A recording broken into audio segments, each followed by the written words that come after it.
And we'll go ahead and get started, guys. All right, so story. On the last events that played out, Laura and Zeno, realizing that their companions Grizzly and Cypher had been captured by Kane, presumably Cypher, could no longer assist them, decided to press on with their mission to Logger's camp, with Ander driving the cart. Before they could depart the Terramore village, they were confronted by an angry mob of villagers, upset by the earlier events, including a bar fight that occurred. The mob forced Alora and Zeno out of the village, at Ander's dismay. On the way to Logger's camp, they encountered Vin Hartson, who had been checking up on them and decided to join them on their adventure. Upon reaching the camp, the party discovered a grim scene, dead bodies scattered across the field, one which was being examined by a man they later met named Wall. Go to the next page. Upon meeting Wall at Logger's camp, the party was ambushed by Onkegs that bursted from the ground. Despite their surprise, the party prevailed against the creatures. During the fighting, the rumbling sound of a bullet exploded from the soil, signaling a new threat. While some of the fighting was still ongoing, Vin sought out Tibber Wester, finding him inside the cabin house. Tibber revealed that an even more formidable monster had attacked the work crew at the camp, and as Vin rushed out to rejoin the party, another bullet erupted from the soil, launching a new assault. During these chaotic events, a cold and sinister laugh echoed through the air, revealing the presence of an anchorite of Talos, one who seemed to take pleasure in the party's predicament. Despite the odds of the party's pure athleticism and determination, it allowed them to make short work of the bullets, triumphing over the challenges that they faced and leaving them to ponder the mysteries of the involvement of the anchorite of Talos. As the party was making short work of the bullet, a crash from the inside caught Vin's attention. They realized that Tibber Wester was in danger, and the anchorite of Talos, Grimma, had sprinted towards Tibber. Despite the party's efforts, she successfully assassinated him. Enraged by her actions, the party captured Grimma, taking her hostage for further questioning. Alora, displaying her magical prowess, managed to revive Tibber, earning his profound gratitude, and in thanks, Tibber provided the party with a scroll to aid them in their impending fight against the White Dragon. As the party were en route to Terramore Village to drop off Tibber, they were unexpectedly visited by Drefna, the defected anchorite of Talos.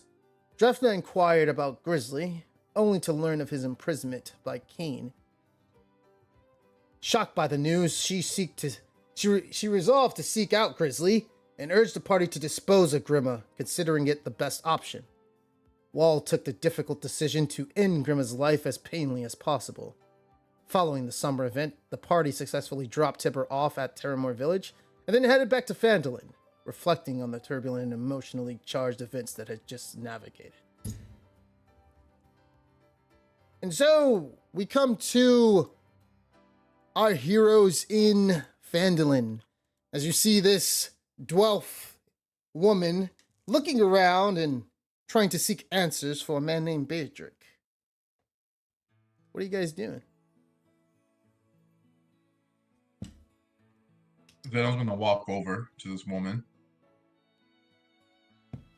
Oh yeah, All right. because we don't know anything about Beatrix, the two of Yeah. us. Yeah, we never talked about it. I forgot, who's the woman again? There we go.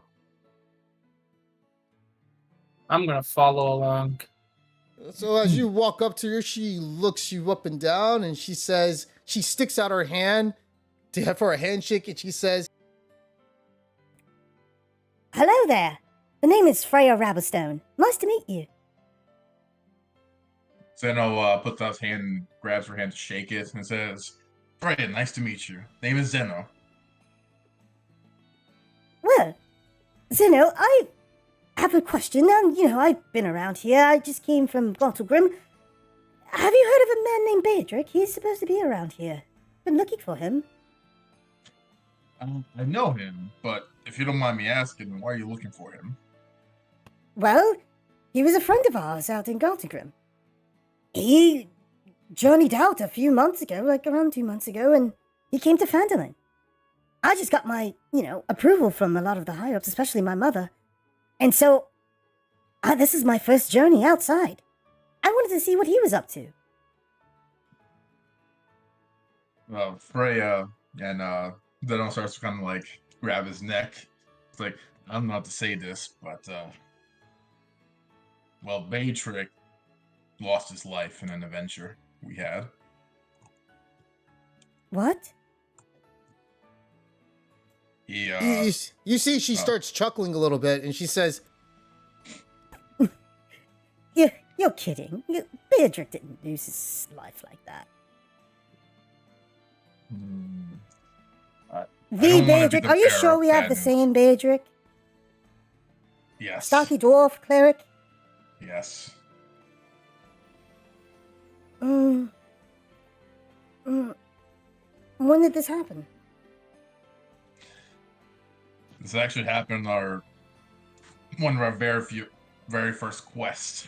Second quest, actually. We went out for a quest and we were ambushed by a cult.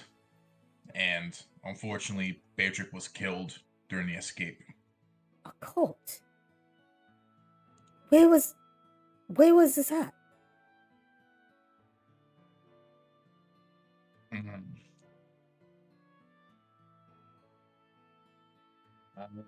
Our character. I don't remember exactly the location. It was the minor. "Oh, yeah. You know, it's at the Dwarven excavation site." Dwarven excavation. There we go. Yeah. Little south. Yep, south Right. of south like west, I believe, of Phandalin. Okay, so in character, he lost his life south at a road passing south of the Dwarven excavation. I see. But how do you know this? Well, it's unfortunate to say this, but I was part of his party, and I'm the last person of that party. You're the last person. You mean That's right. multiple people died? Not during that battle, no. But we recently just lost another member in a different quest. And we have another member where I have no idea where he is. I don't know if he's alive or dead, but as of right now, I'm the only one who knows Beatrix. When you say that, Marco goes up to Alora and he says, Alora, I thought you said that you don't know where Cypher or Grizzly is. Zeno just said one of them is gone. That's right. We don't know exactly where they are, but according to what Ander witnessed, maybe Zeno had thought that Cypher had passed away somehow. What? he looks at you, Zeno. Do you say anything? I look at Marco and I say, I might have misspoke. It's just that we haven't seen Cypher for a while. We don't know where he is. Oh. Okay. Well, I feel as though he's probably still out there with Grizzly. That's right. We've met a half-orc woman who's on her way to find Grizzly, and we will as well. Eventually, I hear there's some problems going on around town, so we want to help out here first. I see. Well, let me know when you find the both of them. I don't think anything... They're strong, right? They won't just be easily defeated like that. That's right. And he Well, have you met this new strong person? he nods his head. And he goes back to talking to Nina over here. Ignores. Have you met this new guy there? Wall's just standing there with his arms crossed, looking down at him. So after that occurs, you see Freya, and she says to you as she takes out this, when you see she takes out this, it looks like a mace, right? The mace is glowing slightly, and she puts it in her hand and she says, Just let me know where those bastards are. Point me to the Dwarven excavation site. I'll take care of them. Zeno puts his arm on Freya and says, listen, I understand how you feel. But as of right now, we're not strong enough to deal with them at this moment. But I promise you we will deal with them. Well, The entire village is on that same goal. so what are you guys doing in the meantime? But we have two other problems besides the cultists that need more pressing matters. There's a dragon that we need to take care of, and there's an encampment of orcs and hobgoblins. There's a dragon in the area. That's right. Oh.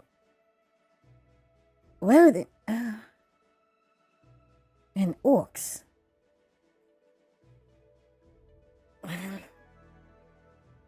Can I ask you something?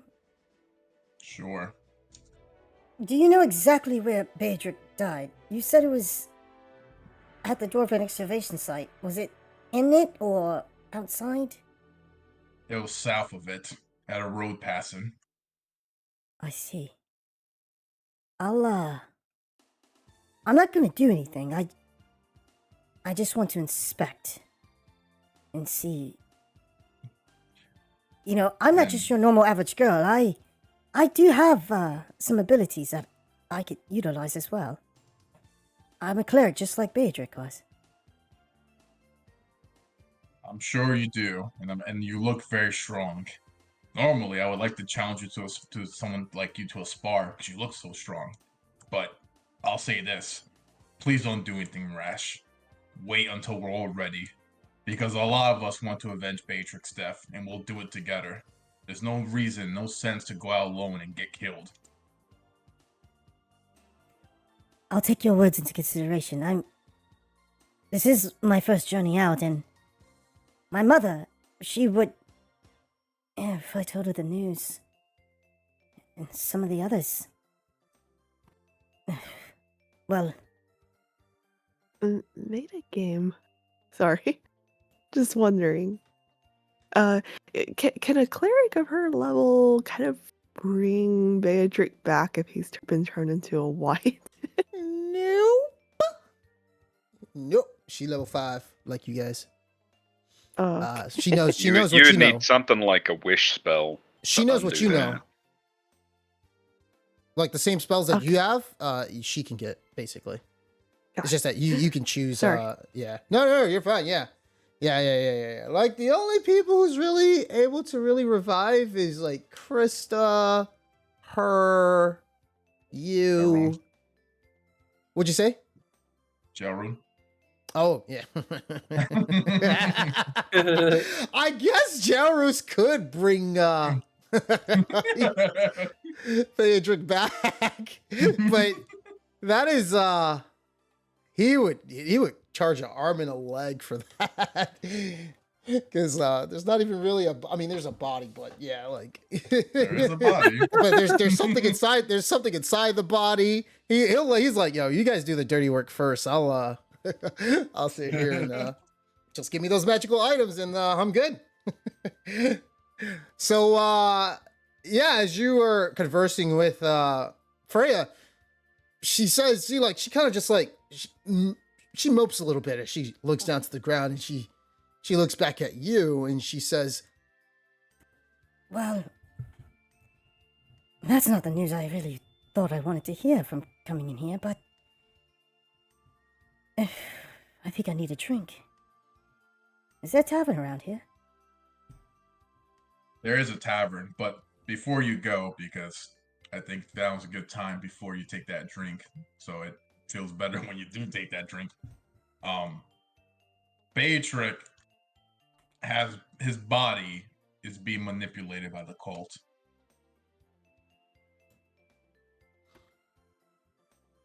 Now, if I'm correct, you guys don't know that for sure. I think it was only speculation, right? I don't thought know. you I said thought back Cypher- then you guys I know know it's Cypher- Phaedric. I know Cypher. I'm not sure if Cypher. I think Cypher knew. Because I think I Someone remember you guys roll a history sicked check. him on us, so Yeah. we didn't get a good look. I gotta into go it back and before. look at the video, but I think I made you guys roll history checks or something like that. But I think I was like, I think somebody really successfully passed it. I was like, yeah, you know it's him. I'm not sure if it was Zeno or Cypher. I mean, well, let me ask this I- question: if someone passed, which I don't remember, but let's say Cypher passed, can we assume that he told us, or we don't know? Yeah. So it was Cypher. Okay. I'm pretty sure It it was was- Cypher it who was said, me. yeah. Yeah, no, I And remember. he was just like, I don't know, but I'm pretty sure it's him. Yeah. Yeah, So it's all because I remember I speculation asked still, but about yeah. it too.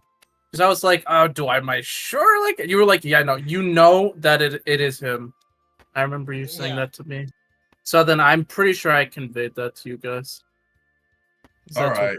All right. I guess I'll retcon that first part with the cult because I guess we don't know that the cult control him necessarily.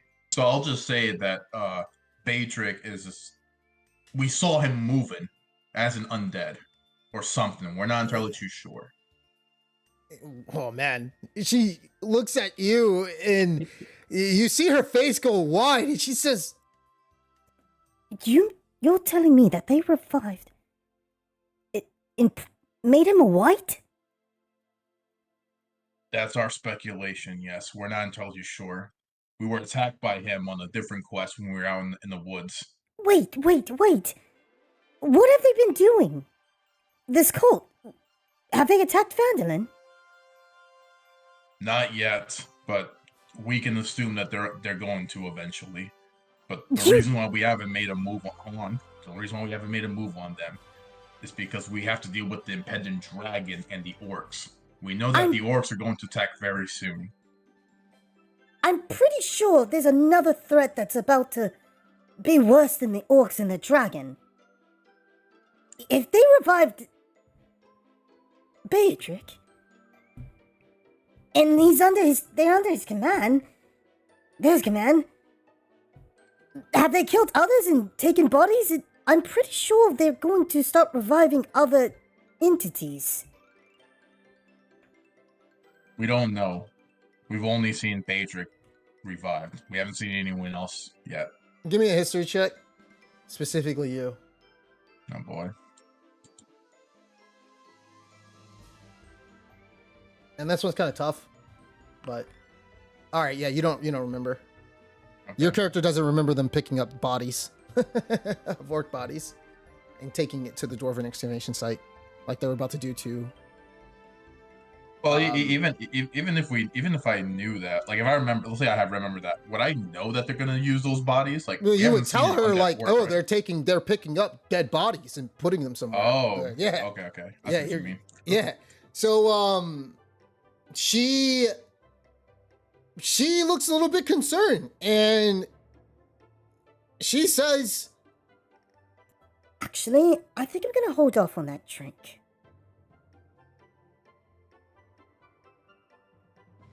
In the meantime, I will be back. And Daron just looks at Farah and tells her again, please don't do anything rash. I only told you because of your concern for Beatrix. I want to avenge him too. It wasn't right what happened to him, and I want to put him to rest finally, and get rid of the cult. But we all have different timelines, at least for this village. Well, in the meantime, I'll be checking on the cult because... if there is a cult, as you say, because... with all the ongoing problems and no one's really investigating, it seems as though that this is going to be a bigger concern. Alright, but please be careful.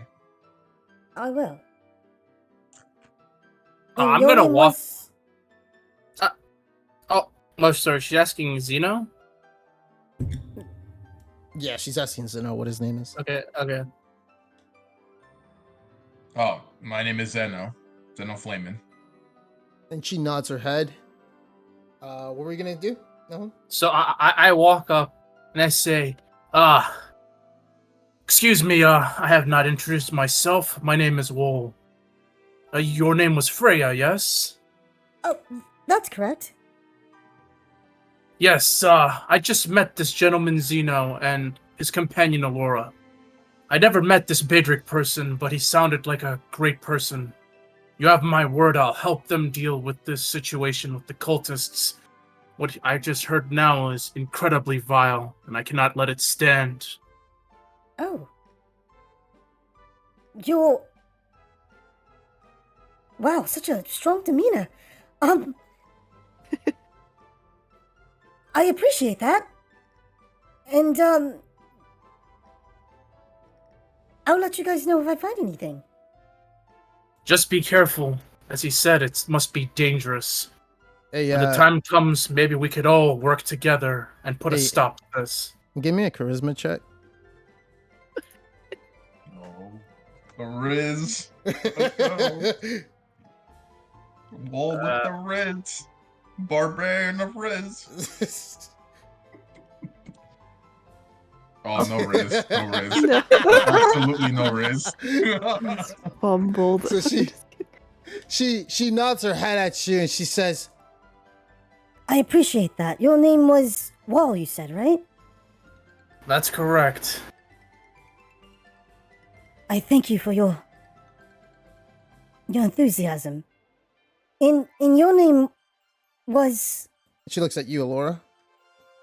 Oh yes, my name is Laura, and I'm a long-time resident of Fandolin. I travel much, but I came upon these fellows, and they seemed in need of assistance, so I've been traveling with them.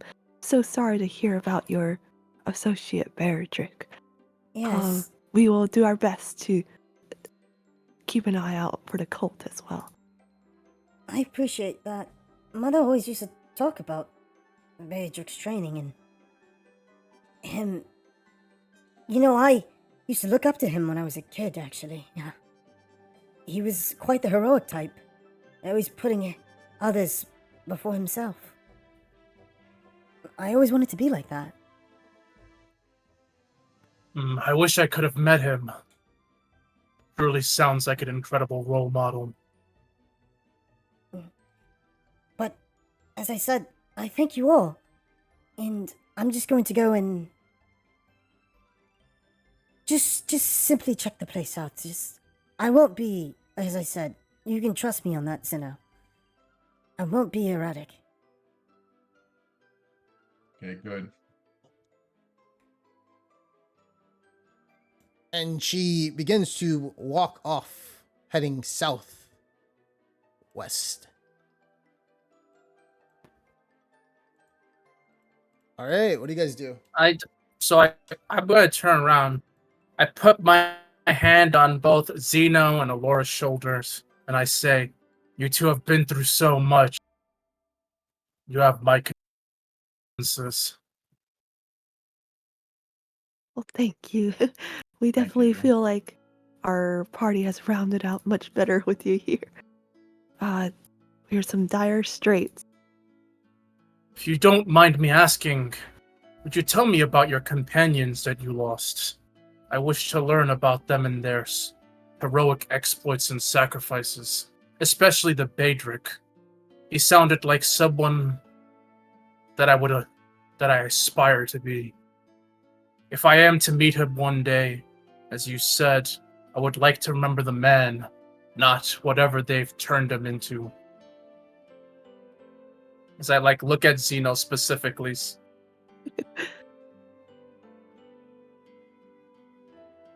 So, what do you guys want to do? Well, Zeno's gonna ask Alora if he can borrow some money from the chest to get new weapons. Oh no, take it. It's all yours. I don't have much use for it myself, but besides Yeah. to make you all potions. Yeah, so there's 6,800 in there. How much you want to take out? Give me 1,500. All right. So yeah, put the 1500. Oh yeah, you're broke. I forgot about that. Actually, make that 2,000. I forgot I got Okay. an armor. Yep. So I'm putting Yeah, give 2,000 me- in there, and the Gi- chest now has 4. I put it in.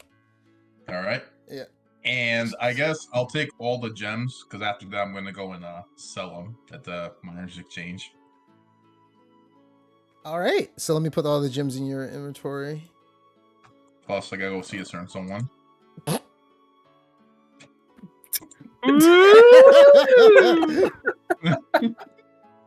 Jesus Christ. Who is this someone? Oh yeah. It doesn't. Oh, right, the druid. No, not the druid. No. The woman who he saved from the when the cultists were attacking her. Oh, Remember the one we were tossing around like who you got? we're gonna Who you toss got the around like a hot potion? potato? Yeah, who you got the potion for? oh yeah. She already wanted to get a date with him in the first place. Oh, okay. I feel like everyone's trying to make a nice epilogue for himself. I mean, Check, he already check has yourself a for tree druid. sap. He already has a exactly. Jesus. So I put the gems in your inventory. All right. He's then gonna go and head out and buy his weapons and armor, and then head to the blacksmith and head to Miners Exchange. All right, yeah. So let me know when you're gonna when you're done with that and when you're ready to go to the miners exchange. You two, Wall and Alora, what are you guys doing? I'm gonna go to the tavern, Okay. get a drink, eat, talk, figure out some stuff about this place. Okay.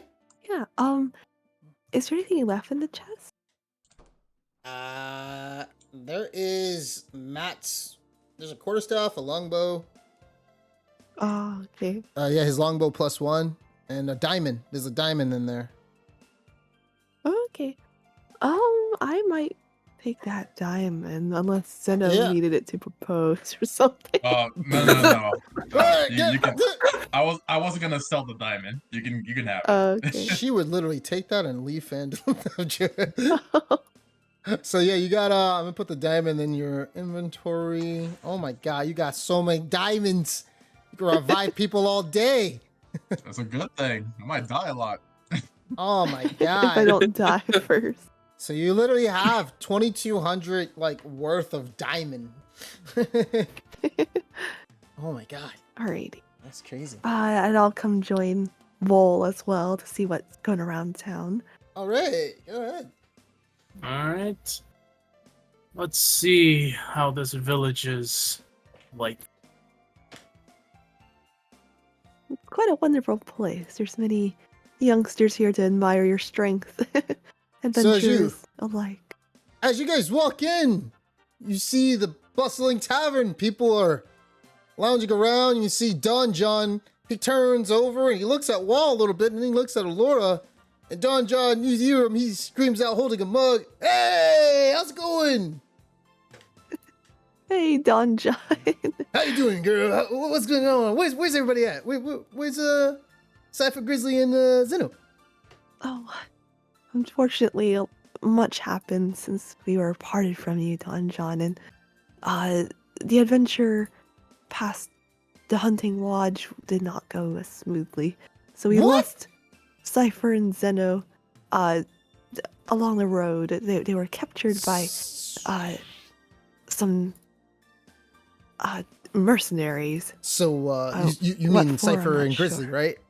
Sorry, Cypher and Yeah, Grizzly. okay. Sorry. Okay, because the misspoke. reason I was gonna if you misspoke, I was gonna roleplay that because that would have been funny. Because what's gonna happen now is immediately Ella she runs up to you, Alora, and she says, What? Hey, Alora, where's Zeno? He's here, right? He's here, yes. He's in town. He's just good, upgrading good. his armor. And, Apologies. oh, no problem. And you said Grizzly and, Cypher, they've gone somewhere? Yes, I think they were captured by some mercenaries. Oh, that's unfortunate. Indeed, we Do you only know got if they by with got my flower? I believe so. I believe they went on a quest, as I stated back at the lodge. You see Um, her, she clasps her hands together, puts it to her cheek, and she starts moving left and right. No, that's wonderful. We can take care of the situation with Grizzly and Cypher later, but where's Zeno? He has it, right? believe so. He should be visiting a blacksmith by now, I believe. And I will visit him. Thank you for that, young girl. And she begins to walk out looking for Zeno. As she cannot contain her excitement. Don John, he starts scratching his head. He's like, what the hell is she on about? And he looks at, he's looking at Wall, and he holds up a mug, and he says, hey, you a new guy. What's up, man? The name's Don John.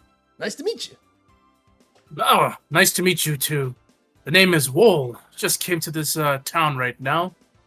Met You see- Zeno and Alora. Traveling with them now. You see Breakfast, he turns around, and he says, new faces around here, eh? Nice to meet you. Breakfast and lunch. Oh, it's good to meet you as well, Breakfast. Same as you. May I ask, what you doing around here? Are you looking for adventure? Not much adventuring too days. There's a lot of crazy stuff going on. Well, I do a lot of adventuring, trying to help out whatever I can. I heard there were some struggles going on here, so I've come to aid your town and these companions that I've just met, who, might I say, are quite strong and honorable. Well, the more the merrier, I say. We're going to need it if we're going to be putting up with that fucking dragon. So you've been having this dragon problem. How long has it been terrorizing you? About 2 months, give or take. The bastard. I He's I been. see. There's a little bit more to the dragon. I think he's bringing along some pets or calling or something. The way they act, it seems as though they're acting in formation or something. It's not just a dragon. He has wormlings with him too. That sounds terrible. And I cough. Sorry. I've been hearing all sorts of things like this dragon, cultists. Truly is difficult, but I'm sure with each other's help we can overcome it. And I kind of look towards Alora. Alora, have you seen this dragon too? Well, I've heard reports of it, but don't believe I've seen it with my own eyes. Seems to be a large male dragon. I see. So as you are saying that, Tia cuts off and she begins to walk up over to you, Wall, and she says, Hello, my name's Tia. Nice to meet you. It's nice to meet you too. My name is Wool. You said you were speaking of if she saw the dragon, right? Well, I recently saw it just the other day. It was flying above.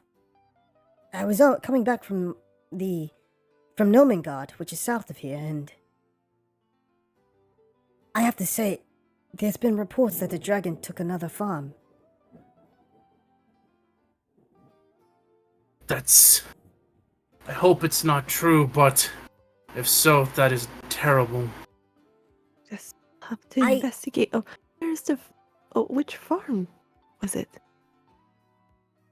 Just a normal farmer's house, actually. He had a lot of livestock outside, and it was around southeast of here. At At least that's where the rumors are. Yeah, so... That's...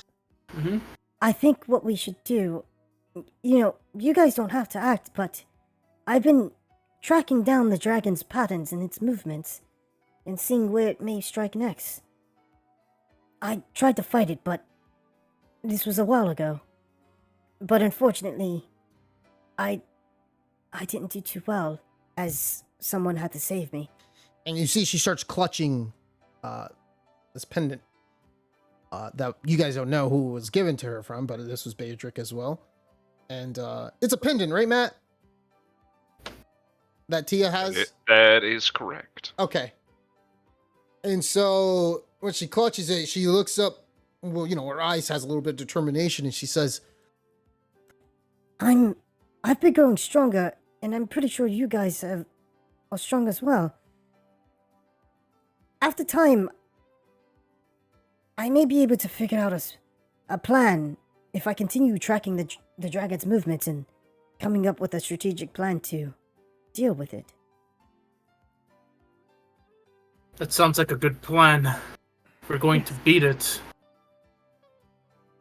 You might also want to factor in that we now have some scrolls from Harbin Wester, and it can bring a creature down from the skies Are you serious?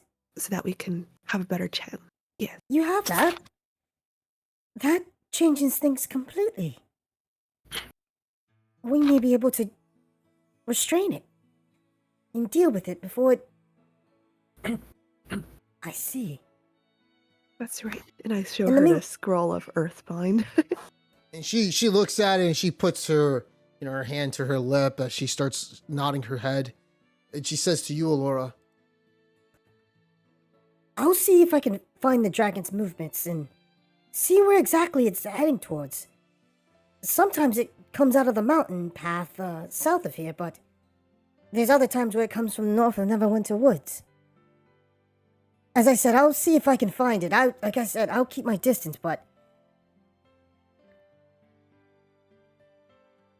Is there Yes, anything do you- else that, have you guys haven't heard anything else about the dragon? And the cult that's south of here? Have you seen anything or heard anything as well? I haven't We- heard anything myself. We just dealt with a cultist, it seems. They were terrorizing the logging camp that we just came back from. There were cultists? Are there Yes,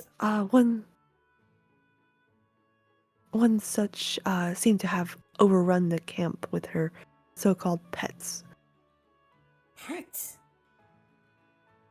I see. This wasn't south? This was in the Neverwinter Woods, you say? That's right.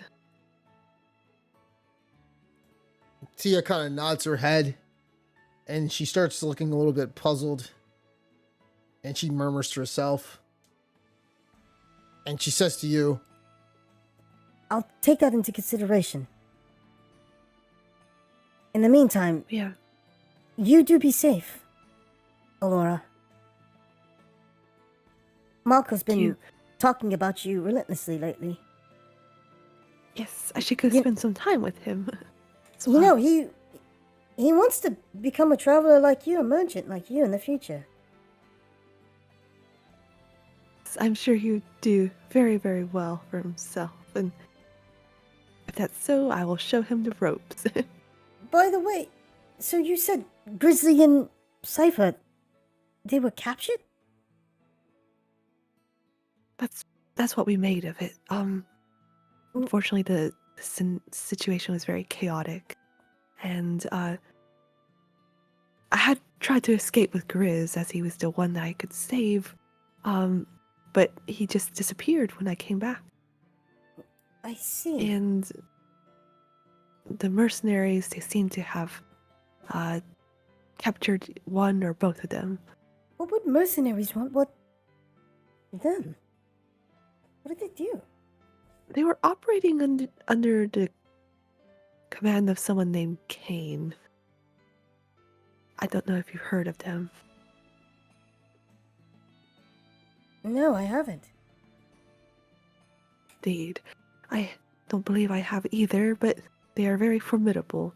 You were able to, their leader was able to counterspell many of our powerful spells and almost incapacitated us all.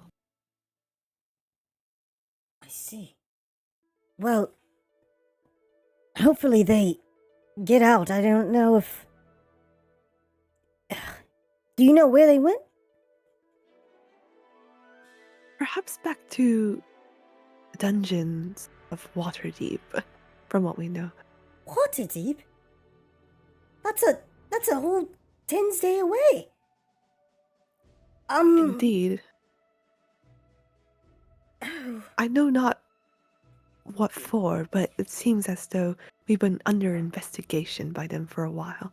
Believe they were looking for someone who may have waylaid some of their knights. I don't know if I don't think the party was involved. I still don't know, right? Because I wasn't there. Well, you did hear Grizzly say he did it. Oh, right. He was on the truth. But I don't want to besmirch his yeah. image. That's completely fine. She nods her head and she's hoping that they're gonna be okay. But in the meantime, she says that she's just gonna start like sort of track down the dragon, and as she hopes nothing is gonna happen to them.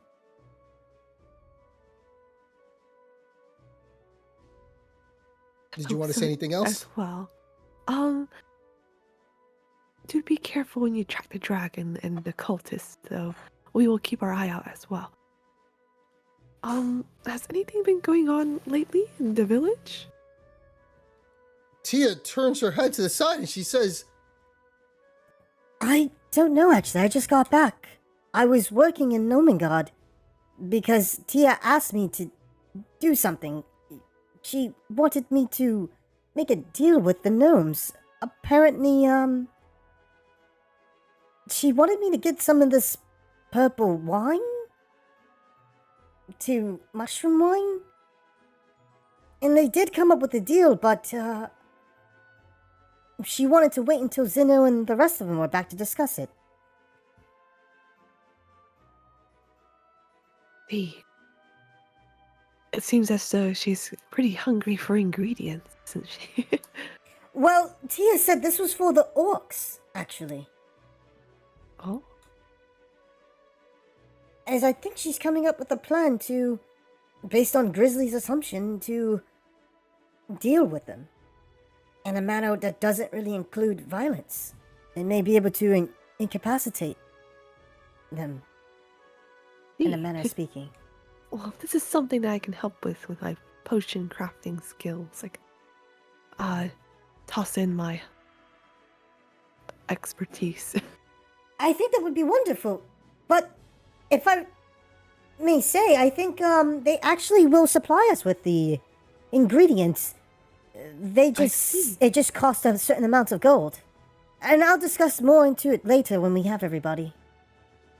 Right. Right. If any gold is needed, I can help as well. Indeed. and so she goes back to sitting down.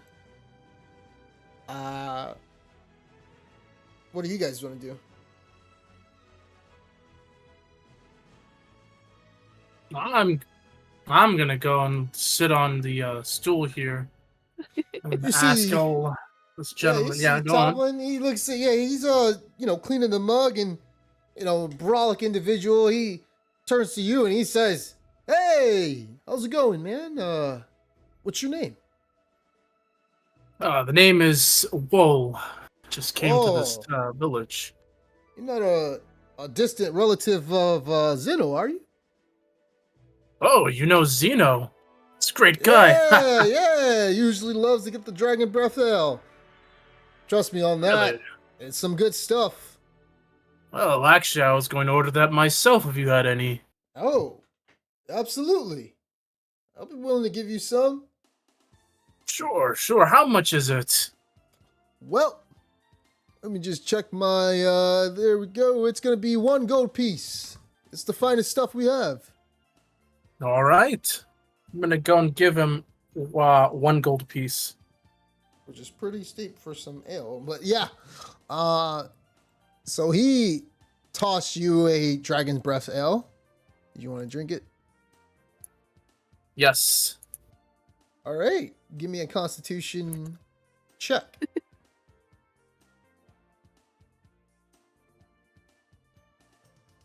No, Oh, fuck. Lightweight. Well, I do have the teapot if it helps. Oh wait, did they take Sober the you up. teapot? Oh no. Afterwards, you're saying, right? Oh, yeah, Or like, okay. Yeah, I I'll was. pour tea when everyone's here. Oh my god. So give me a second. Let's see. Sandy, you bought the armor upgrade. You may want to get yourself back that 100 gold. What are you upgrading on the armor? On the armor, just had it listed. On the armor, I want to make it spiked. Oh, is that 100 gold? It says 250 in the Yeah, it's handbook. 200. So go ahead and just take off 250 from your gold, not 100. Yeah, and the Okay, handbook so is 250. Right, Yeah. so I'll just take off 150 then, because it took off 100 already. Okay. Yeah, that works. And then you already did the weapon upgrade or whatever. And then what are you doing for the weapon upgrade? Give me 1 second. Okay, and then for the weapon upgrade, just so I pull it up, I am doing brutal. Oh, sorry, I'm doing critical sharpened and then brutal. So it's the Okay. same as Roshi's. So Like, put that in basically- the chat so I know, so I can add it into your thing. And let me see if this Okay. works. Does this work? Oh no, it doesn't work. Hold on. Oh, it does work. Weapon upgrades. Nahum's token is drunk. Oh. Oh god. Okay, so oh my god, I can't believe that works. So you guys notice that Laura, you notice that wall starts rocking back and forth for some unknown reason. As it seems as though the Dragon Breath Ale took a little toll on him. You're not completely drunk, but you start singing 3 Aloras. You're a little bit buzzed. Well, that is a drink. That's a Pretty strong long, though. drink. Talon says, Uh, it sure is. Sir, what was your name again? My name or the name's Toblin. Toblin. That's,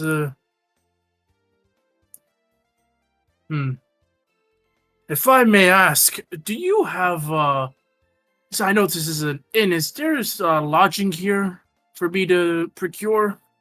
Yeah, there is, man. Just cost you 1 silver piece if you're down for that. I will gladly oblige as I give him a silver. Well, I'm actually just gonna give him. Yeah, I'm gonna give him a silver piece. So. All right. I appreciate that.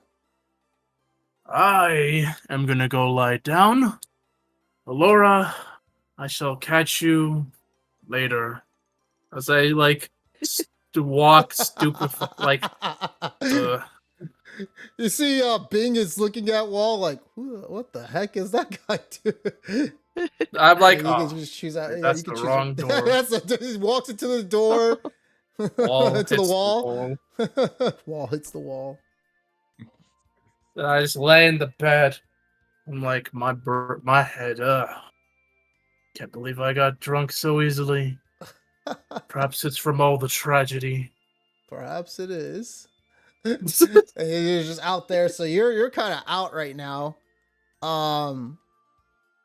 So as this is going on, Alora, wait, Zena, where are you at? Actually, let me see where you are. I'm still at the blacksmith. I was gonna ask you. So Yeah. the second weapon upgrade is only 200 gold, but it says 1,000 in the handbook. Do you want me to take out 800 more gold? What's 1,000? Oh, you're upgrading to tier 2. Yeah. That's Yeah, what you gives it bought- the brutal. Okay, so yeah, go ahead and yeah, so if you're upgrading from tier 1 to tier 2, yeah, that's 1,000. Yeah, that's 1,000 more gold or whatever. Or whatever. How much? So you paid 100 for the 200. critical. So you paid So 300 technically already. right, and it's supposed to cost 1,100. 100 for the So first tier, technically you 1,000 pay for the second. Yeah, so technically you pay 800 more gold then. Yep, that's Yeah. what I want to ask. Yeah, yeah, Okay. yeah. You're doing critical and brutal, right? Yep. Okay. I'll put it in the chat, by the way. And another question: I'm assuming I can't use both armor and the axe. Like I have to leave it with him, and when I go on my quest, I won't have it with me. Well, like I said, it depends. You guys can journey out today. If you journey out today, you gotta leave it with him. But if you take a long rest and relax, then no, he's got to work on it. But you can take Matt Silvered. Well, you can try to take Matt Silvered. I don't think it'll help, but yeah, his what'd you give him, Matt? Hand axes or something? Yeah, he's got 2 hand axes on hold for me. Yeah. But yeah, I don't think that'll help you out really. Well, it's up to you. Yeah. Well, yeah, the balanced mole, it's already magical, right? Or no? It's not magical, or isn't it? No, Like it's that? just had 1 upgrade to it, so it's got Oh. +1 to hit. Yeah. Oh. Maybe I should take Somehow. in the magical hand axes. It's not magical. It's Felt- silvered. Cool. Oh, it's silver. That's right. Yeah. Yeah, I'll just leave it. Yeah, I'll just leave it, and then I guess we'll decide we'll do a long rest or not. But if not, I'll just leave it with him. I'm gonna head to the miners exchange right now. Okay. So before you head to the, go ahead and as you're getting ready to head to the miners exchange, you do see Ella, as she starts running to you, and she says immediately, So where do you think you're going? To the miners exchange. Do you have my flower? Oh, yeah, I forgot about that. Well, And you just do? take out. Oh yeah, I do have it. So you wanted it, right? So you'll give us 6 potions. Well, was it supreme potions, if I remember correctly? And you're gonna start making it for us, right? Supreme or did I say greater? One more memory. I think I heard supreme. I think it was greater healing potions because I don't know how to make supreme, silly. Oh. Okay.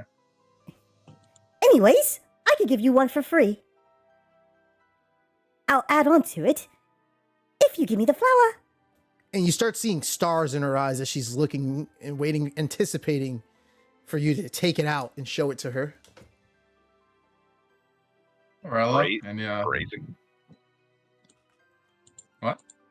He said phrasing as you're trying to show her. And he takes out the flower and shows it to her. And she has a gleeful look on her face as she tries to snatch it out of your hand. Do you allow her? Not yet. Okay, so she tries to snatch it and you pull back and she says, What are you doing? I'm gonna give it to you. Hold on. I just wanted to make sure we understood what you were gonna give me. So, how many potions did you say you're gonna give me again for this? I'll give you 6 greater healing potions I've been trying to work on. And then Okay. after that, I'll give you one, superior healing potion for free when I work on it. It's gonna take me a few days, but... But you'll also be able to start making superior healing potions for selling, right? Yes, and they'll be pricey. What, if I'm giving this flower, I know you're gonna be very rich. Would you mind giving me a Rich? discount? What do you mean? Who said I'll be rich? Oh, that's what I heard. give me an insight check. Do I get that advantage at all or no? No. Damn it. It's fine, man. You got this. I'm more lucky that. You're lucky that. Oh, okay.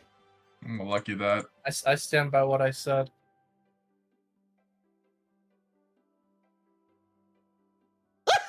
God damn it. Ah, all right, yeah, that's You it. can't discern whether or not she's telling you the truth. I mean, from what you can tell, she seems genuine. Ah, Or well, do you say anything to her?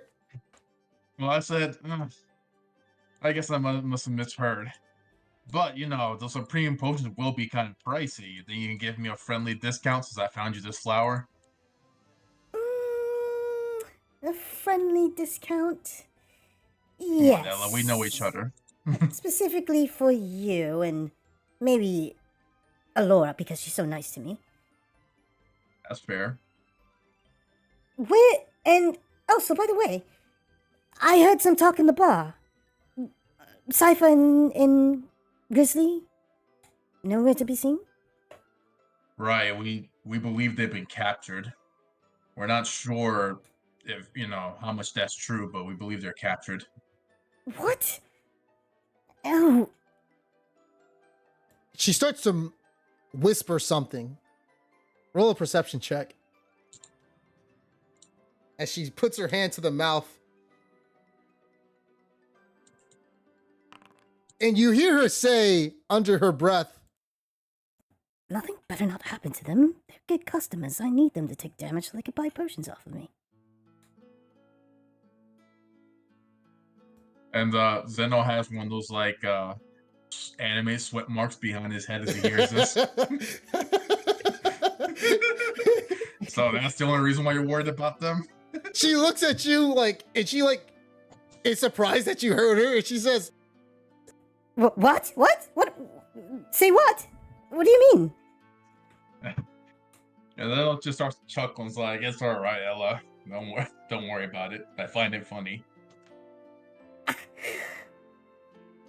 Well, if you find it funny, find them. I kind of need them. As you guys have money. These people don't. We'll try to. We're trying. Well, good luck with that, and where are you going? By the way, Zeno, do you have tusks? I don't remember you having small tusks. Oh, that's right. I suppose. And he tells her and says, I might have a problem that I need to see Krista for, but don't worry about it. Are you turning into a boar? Maybe. I'm not entirely too sure. I gotta go see Krista for that. What the hell happened? Huh? What the hell happened? I have no idea. These things just start to grow out of me, and I have no idea. I haven't felt any different, I feel the same for the most part. Actually, now that you mention that, I should probably go see her first, actually. Well, the flower, before anything else happens, please. Right. Of course. And Zeno hands Ella the flower. and you see her pull out a pouch, and it has 6 greater healing potions in it. And she in these little small little tube that she has, and she pulls each one out, and she says to you, In here for you. and she gives it to you. And Zeno kind of thanks her and says, "Thank you." And I'm sure I'm gonna go through this pretty quickly, so if nothing else, you'll have me as a very good customer. And she starts smiling, and she's not even hearing what you're saying because she's swinging the flower around in a circle, putting it to her cheek and rubbing her face on it. You must really love that flower. Yes. Nature must be, preserved. Absolutely. Sure it does. Now then, I have things I have to attend to. Ta-ta! And she Alright. runs off.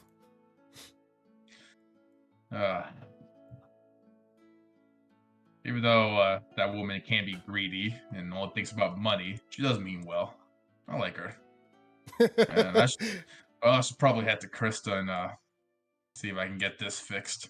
So as that's going on, we go back to the tavern, and Laura, you see this man, like brown skin. He starts looking in. He looks left and right, and he's looking at Toblin, and Toblin notices him, and he looks at Toblin and he says, "Toblin, have you seen Ema yet? Tell me you've seen her." Toblin looks up from cleaning his mug, his brow furrowed, and he shakes his head. "I'm sorry, Roll4, I haven't seen Ema at all. That's the second day you've been in here asking about her. What's going on?" And you see Roll4 as he starts walking up to the bar, and he says, he looks a little bit worried. And his eyes, he says, Ema, fine. Ema went chasing after one of Harbin's horses that ran off in the middle of the night 2 nights ago. I was awoken by the sound of the scared horse, and Ema, when I looked outside, I saw Ema yelling at me that she was going to go after it. And I immediately put my stuff on, and I wasn't just going to go let her go out in the woods by herself that night. And I tried to track her down, but as I went and hit this stop, the trail went cold. I searched for all that throughout the whole entire night, and I couldn't find her. Didn't see the horses. It looks like their trail just completely disappeared. I searched all day today, and with a little bit of success, I actually found a small bit of where the horse hooves were in this 3-way path. But the trail went cold after that. Toblin's eyes widen as he slams his hand on the counter. Wait. Roll4, tell me you've been hearing about those kidnappings. Roll4 looks at him like he's a little bit puzzled. And Laura, you hear this too. And Toblin says, Santi, he said that there were rumors of women they've been getting kidnapped in the middle of the night. Next to Lilian and Fandolin. Roll4 just immediately jumps up. What? You're telling me Ema got kidnapped? And Toblin just he puts 2 hands up. Calm down, Roll4. We don't know that for sure, but. And he starts eyeing you, Alora. I think I probably know some people who may be able to help you if you have the coin for it, Roll4. And he slides his eyes over to you. What do you do? Even so, if you don't have coin, we'll be happy to help. Vandalin is my home after all. I wish to help investigate. However, we are missing our tracker. Roll4 looks at you, Alora, and he says, you think you're able to find Ema? Yes. God, don't put yourself out there. It may be some danger. So, I don't know. You sure you can handle it? Our group has some muscle now. He looks you up and down. You do still look like. I kind of puff my chest and flex. And he looks around and he says, he's looking at Don John and the rest of them. Don John, he kind of moves over and he's like, "Oh, damn, I got a request to actually do something out in Lilian, actually, but I'm going a different way. I'll be wanting to help, but I don't know. I think we may be able to leave this on this one's hands." And he puts his hand on your head, Alora, and he says, she may not look like it, but she's pretty damn strong. Stronger than me, perhaps. Don't sell yourself short, Don John. You have your fair share of adventures. He woos up to your ear. "Oh, don't worry, I'm not. I know I'm stronger than you. I'm just letting him know." I give him a knowing smile and be like, "Yes, our party is more than capable of handling these miscreants who have been taking our village's poor women. Do you have any clues as to where the horse's last location was?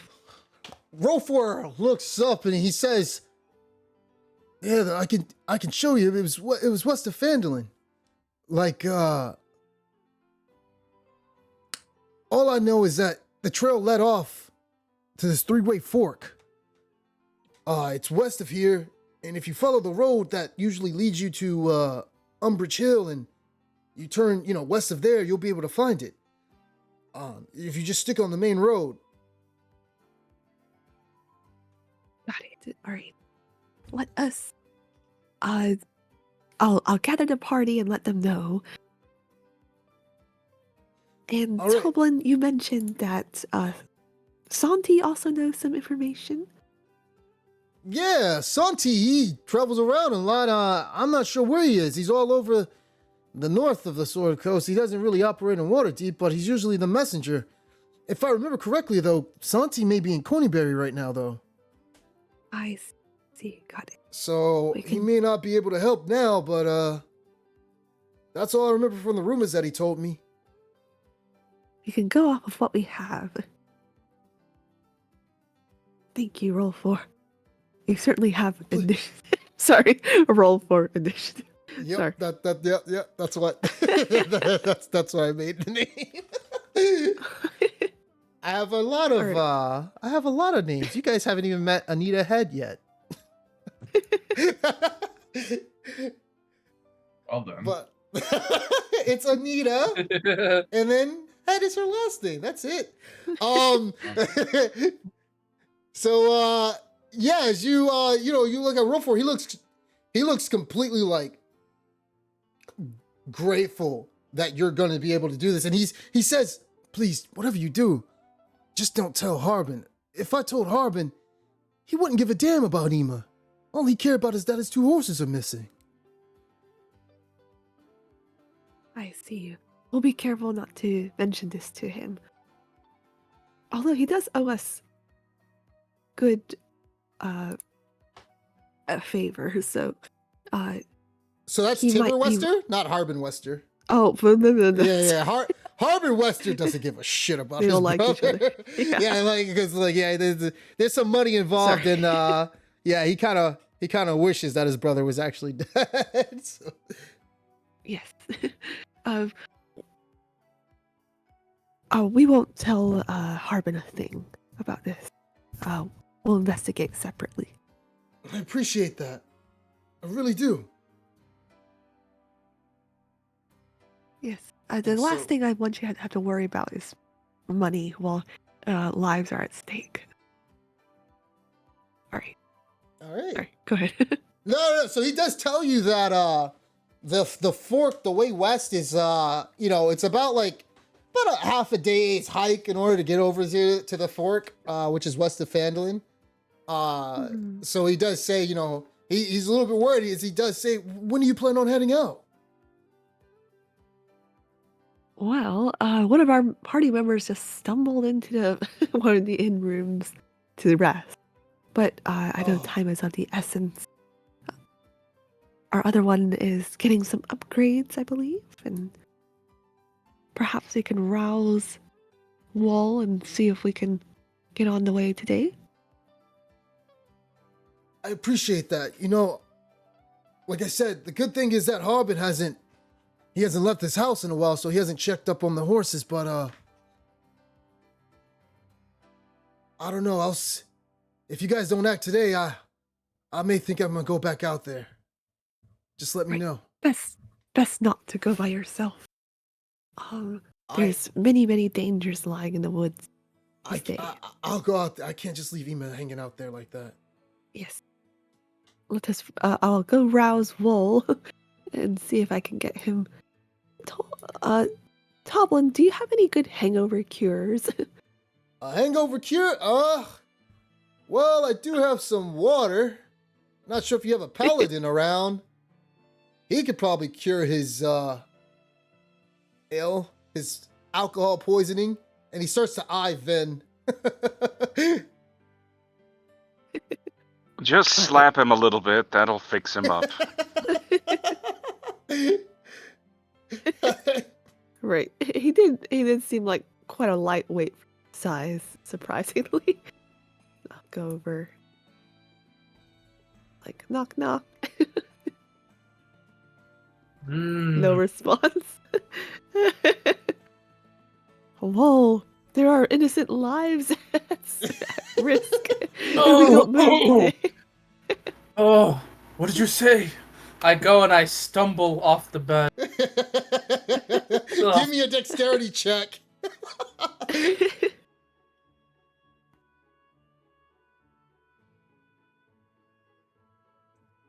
Wall! Immediately, so you see Wall, he literally he kind of just stumbles up, oh, what? And you see him immediately stumble off the bed, face forward as he crashes his face into the bed, his butt hanging high into the, off the bed. Then he rolls over and just falls down and just looks up at the ceiling. And I look over at Roll 4 and give him a nervous grin. We're professionals. That's our party. Not to worry, though. So I'm gonna get up. Yeah. Oh, so sorry. I think that drink did a number on me. We have to hurry. Don't worry. Who needs? I just go yell. Who needs to be saved? Then As he's I just right yell. over you, this drunkard guy.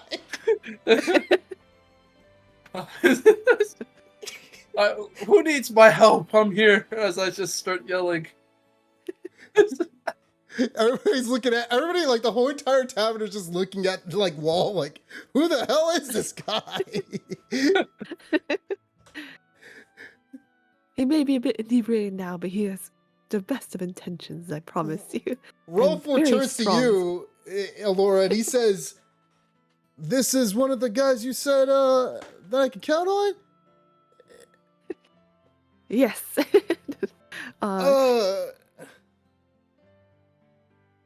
Do you say anything to Wall? I promise you, he's the strongest of our party. Comparable to Zeno. I see. Oh man. He starts shaking his head. I'm confused, but it seems like Laura told me someone needed help. I'd be glad to lend my assistance to whoever is in need. I may be a little bit out of it right now, but I assure you that won't prevent me from helping. Yes. Then, would you perhaps be able to spare a cure for some Wall's drunkenness? I promise you, a Roll 4, he is a very capable fighter. I yes. can. Toblin, I'm gonna need a bucket of water. Oh, sure. Give me a second. Let me get that for you. Thank you, sir. Walks out. He brings a bucket, puts it on the table. We'll do this outside so as to not make a mess. Come with me, Wall. Before I go, please, I must give you some compensation. I'm gonna go and I'm gonna give him 3 pieces of gold. You may want to hold on to that till we're done. Okay, if you say so. So Vin sets the bucket down. He's like, all right, now, I need you to take a deep breath, close your eyes, and relax. All right. And I grab Wall's head. I grab Wall's head and slam it into the bucket of water and hold him under. No, I said relax. Keep no. Just a little bit longer. Wall's gonna try to do a strength thing to get out of the bucket. If we can. Yeah, sure. Roll strength checks to both of you guys. It's just suffocating. Wow. Oh no. Oh. You're like, Double crit fails over here. oh my god! So literally, Vin with it doesn't even seem like he's even trying to push himself up. Like he's just succumb to the power, the mighty power that you just have over him. This holy radiant strength you're showing. So as he starts to go limp, I'll pull him out of the water and slap him around a couple of times. How do you feel now?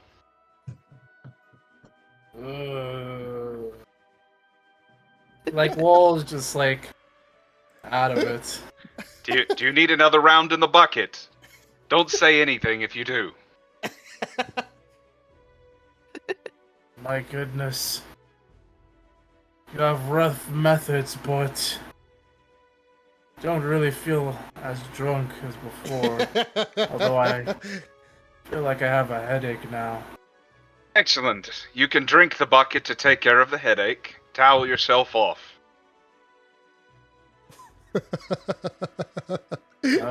So this is what they mean by tough medicine. He'll be fine. I just sit next to the bucket and like regain my composure, just sitting there. Sitting in the grass outside the tavern next to a bucket. What you don't realize is that everyone in the tavern could see out the Yeah, window. literally. Roll doesn't even care. Everybody saw that happening. It was just like, what? Oh god, that's great. We learned that cure in the fort with some of the soldiers that got too rowdy. And you see Choblin, he kind of like slowly shakes his head.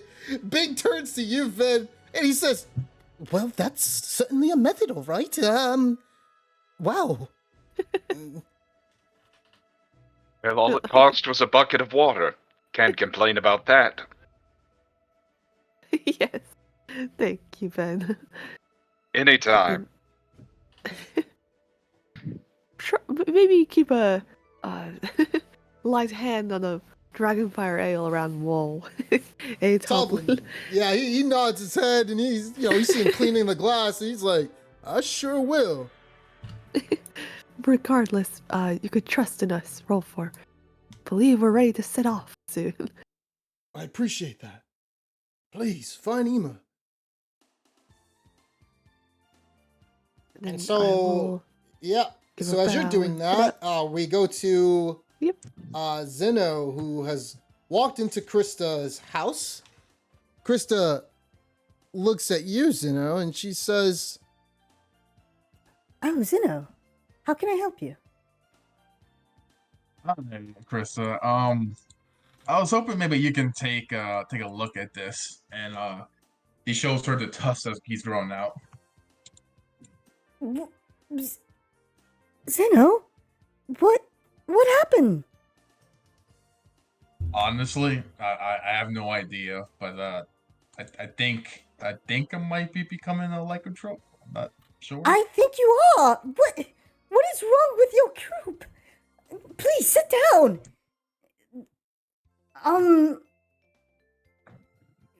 she turns to the left and she starts going into, it looks like a bunch of drawers.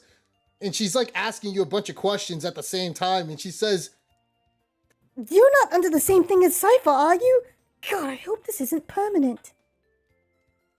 I don't think so, because I don't feel any different. I don't know if that's I'm supposed to feel anything different, but I'm not. I only noticed it because I looked in the water and somebody told me. Oh, well, I don't even know what to say for that. Just give me a second and I'll find something I need to, because the last thing we need here is a bunch of just people running around being lycanthropes. I agree. Now, let me see. How long ago was this that you first saw these symptoms? On our last quest, I didn't notice anything until I looked into water and saw my own reflection, and I saw a little tusk being kind of jolting out my body, and then I was told by someone else as well. So, they're starting to grow. Just give me a sec. Okay, so here, I've already used up a lot of my spells for the day, so I have to use a scroll for this one. if you don't mind, can you stay still? Sure. Well, are you... Sorry, Chris, well, you know my lady gal, right? You know, she's quite the owner of this establishment, You know who she is, right? I know of her. So, I'm afraid that for this one, I may have to... Actually, Sister Gariel, she may want some money for this service. I would do it for free, but I don't think I can keep doing things as she would be angry at me. Are you willing to pay for the service? Well, how much is it first? Well, for a remove curse scroll, this one I can't do for free, but hopefully it works. Let's just see. For remove curse, it's going to be around 80 gold pieces. That's what checking his pockets. Like, that's fine with me. She gives out a sigh. Oh, thank you. Well then, if you don't mind, I'll get started with the process. All Here, right. allow me to help you with this. 1 second. And there we go. And you see her hold out her hand, and as she holds out her hand, you do see a glyph emanate from her hand and envelop you.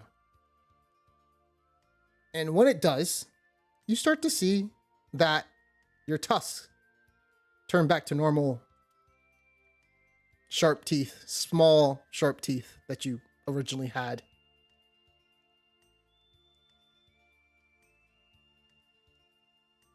Oh, Krista. I don't feel the tusk anymore. My teeth, they feel normal now. She I says think to it you, worked. Oh, I was afraid that it was going to turn out like Cypher and nothing was going to happen. She looks around and asks you if you have a scar. And when you do check to see if you still have that scar that you had from when you got attacked by I think his name was Erdrick. You could tell that it's gone. It's completely gone. And so she gives a gratifying, like she's so relieved right now because yeah, she was basically like the whole entire time trembling, you can tell, because she didn't want you to have the same fate as Cypher. So she's quite relieved at the moment. Do you say anything to her? Yeah, I give her a big old hug because that's the thing what Zena would do. Give her a hug and just thank her You for run getting up rid and of the just- curse. As she gives you a hug, she says, Well, I'm just glad you guys are fine. Please, watch yourselves out there. It seems as though everybody's coming back, either hurt, cursed, or... Gosh, by the look of Timura, I hope no one comes back dead. Yeah, I'm trying. Well, we're all trying. It's just some things are out of our control, so we're trying our best to stay safe, Krista. I hope so. Well, please come back anytime you need some assistance. Of course. Thank you, Krista. I'll see you later. and she bows, closes the door. All right.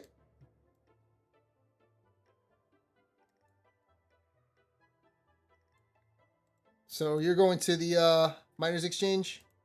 Yep. You see Alora, by the way, when you're walking outside, and she looks like she's looking at you, as if she wants to say Oh. something. Well, in that case, yeah. Well, I'll go to Alora since it looks Okay. like she wants to say something to me. Yeah. So Alora, you see Zeno. What do you say? Sorry about that. I'll be like, Zeno, good to see you. Wall is just around the corner. Have situation on our hands. It looks like some women have gone missing on Fandolin. They were last. Right. And volunteered our group. The adventurers who will look into. Otherwise, Roll Force seems like he's going to head out on his own. It's not safe. Okay, I see. And it looks like Wall tried some of your Dragon's Breath Ale and fared not as well. You peer around the corner and you see Wall just sitting by a bucket, like slouched over, looking at the grass. My brother can't drink well. Well, that's good. That means I get to have a competition with him, and he'll learn through practice on how to drink better. Oh, yeah. Well, anyway, Laura, thank you for telling me. I'm gonna be back. I'm gonna head to the Mines Exchange to sell some of those diamonds and, well, not diamonds, gems that we have. Sounds good. I'll hang on to the diamonds just in case we do need another revive spell. Of course. It's better for you to keep them.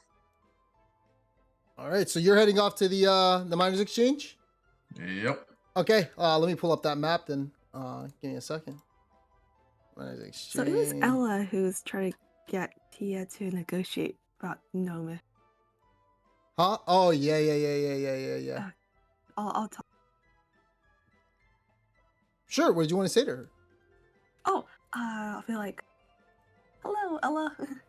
Tia was telling me that you have something in plan for orcs. Yeah, so you're doing that. So Sandy, you can go to them in the tab. It came up with the Fandolin Miners Exchange at the top. You can click that, and it'll take you to the next map.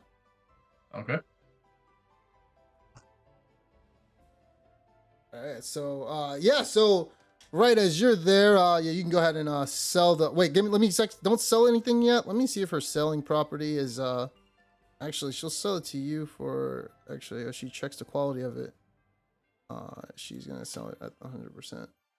Okay, so you can sell the stuff to her, and then I'll get back to you in a second. So as you're talking to Alora, as you're talking to Ella, what did you say to her? Oh, I was Tia was telling me you have some gnomish plans in place for dealing with the Laura. orcs around the village. Oh, that's right. And when you walked up to her, you realized she was still holding the flower, looking at it with stars in her eyes. She's a little bit like taken back because she completely forgot what you were that was a threat in the span of the moment. And she says, Oh, yes. The orcs, oh, that's right. I'm still a harbor at the end of the day.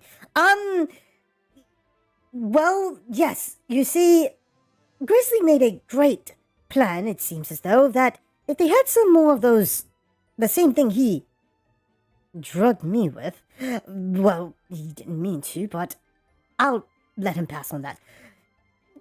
You see, this is a very potent alcohol, and it is able to knock and incapacitate individuals for a day at least.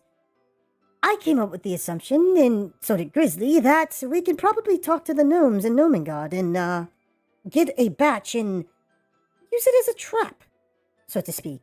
Provide them with a barrel, and it'll pretty much incapacitate a large group of them. Now, if I remember correctly, Tia did say that it was going to be costly. Around 350 gold pieces, it seems, for a batch of 30, to fill the bellies of a batch of 30 people. Do you have We any just need idea a plan to give it to them. I don't know how, but I'll leave that to you guys. Right. Do you have any idea how many people, how many orcs there might be in the camp? Oh, I don't know, dear. I've never been there. All right. Well, maybe from my experience when I was kidnapped, possibly 30 should cover a good deal of them. give me a history check. But what if them? Give me a history check. History check? Yeah, give me a history check. Okay. Yeah, so you know that 30 is able to get a good bit of them, a chunk down size of them too. And this is just because it may also be hobgoblins as well. Although hobgoblins are a little bit more militant, so they may not take there's at least likely chance they'll take it compared to the orcs. But you do know that, yeah, like the orcs definitely, as they were complaining about a lot of the food and stuff, that they would definitely given the opportunity to to get that. Understood. And how are the gold stores for that doing? The gold stores? Well, what gold they have on hand for the wine? How much do they have on hand as of now? I'm trying to understand what you mean. Oh, sorry. I thought she and Tia were already underway, gathering gold to negotiate with them. But Oh if no. the So whole she gold- was so Ella was saying that they were just trying to figure out how much the gnomes want for it to provide that okay. batch, and that's going to be 350 gold pieces. All right. Well, that does sound like a great boon if we can get it to work. I'd be glad to provide the gold for it. She looks down at you, Alora, and she says, Well, aren't you such a doll? Well, that would be amazing. and you hear her whisper something under her breath. You want to roll a perception check? Sure. As she says, Well, I sure as hell wasn't going to get it anyway. I mean, I was going to leave it to Grizzly to pay for it.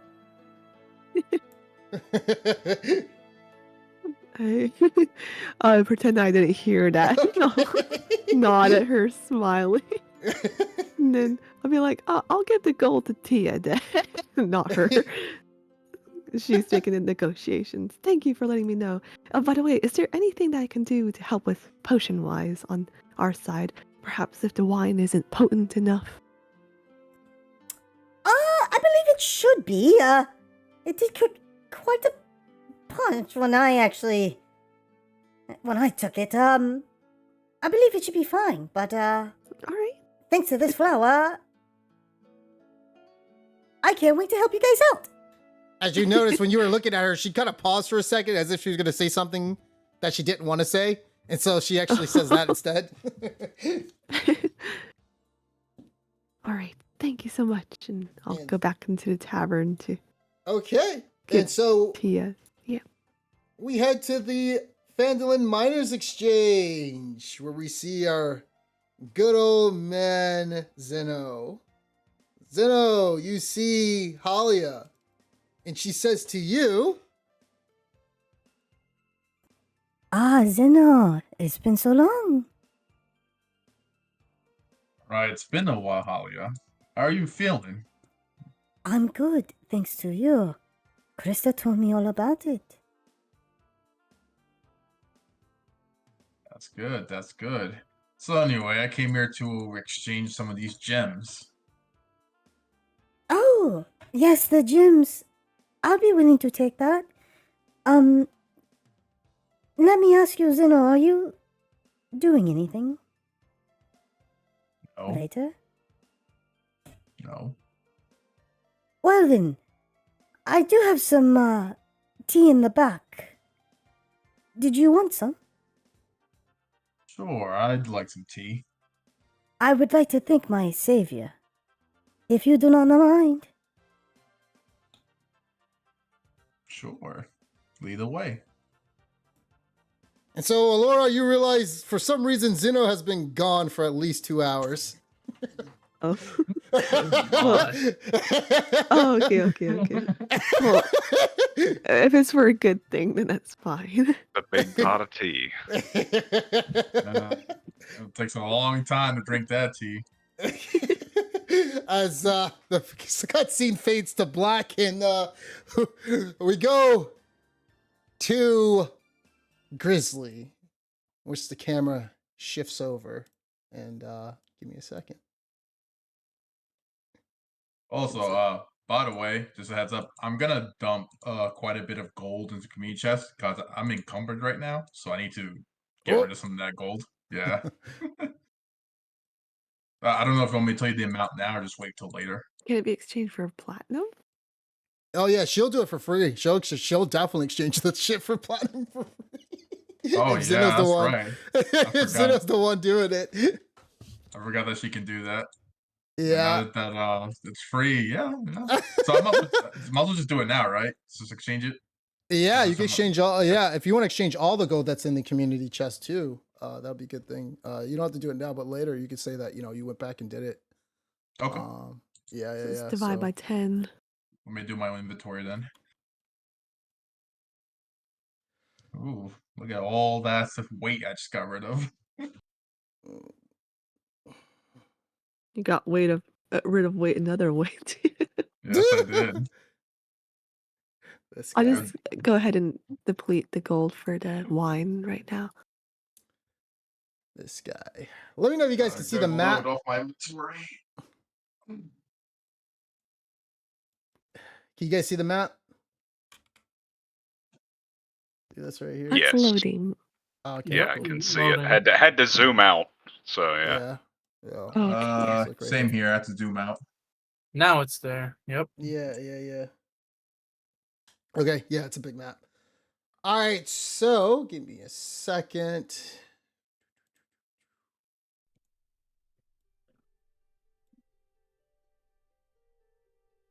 Okay. So, Grizzly. It's been quite a while. It's a few days have set in so far, and you begin to recognize the faces of the people that you're starting to see every now and then. You can tell like exactly what area stated. A lot of these individuals are kids, it looks like. Most of them are around like, it looks like 17, 18. Some of them are a little bit older, but not too much. And as it does look like Kane's the oldest one. As you start to look around, looking back at the cold stone, you see Vic as he sits over and he starts walking to you and he says, "I see you're up. How are you feeling?" Feeling fine, thank you. "I see. Well then, it may actually be your lucky day. And Peter as well. You've How been so? down here. Well, you're not going to be free, but Aria put in a request. She wants you guys to get a breath of fresh air, see the autumn leaves that are changing." That was kind of her. "Yes. Well, let me ungag this idiot over here and you. And then No, there's no need to ungag him, really. You see Peter, he's like, he's like talking to you. And Vic just like shakes his head and he says, "Unfortunately, Aria would want him to. She doesn't like him being gagged like that, even though he can be a little bit of a blabbermouth." And he starts walking over and he opens the gate. He walks in, he undoes your bindings, and he says, "Put your arms in the front, please, this time around. She didn't want it in the back. Of course. You know, she's starting to trust you. Well, how to speak. It's not that she started to. I think she always trusted you." I suppose that's in my favor. I appreciate that of her. Though I've given her no reason. She said it's your spirit. Apparently, and from what you've told me, you're more honorable than most of the people we've seen here. What motivates you?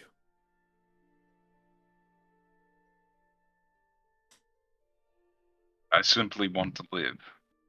Simply wanting to live. Life should be free. You should make the world a better place each day, if you can. And you see him, he's like getting ready to put the manacles on, and he is like looking up, murmuring the same things that you're saying while pondering about it. To be free. You know, we never really had a chance like that, I feel. My brother. I have a brother in Waterdeep. And I've been sort of doing this for him to support him. Give him some money. Our older brother died in a fight against Neverember. So that's why I decided to take up the mantle. It sounds silly, doesn't it? Going after for revenge for someone who doesn't even threaten you anymore. I don't know. That's how most of us feel around here.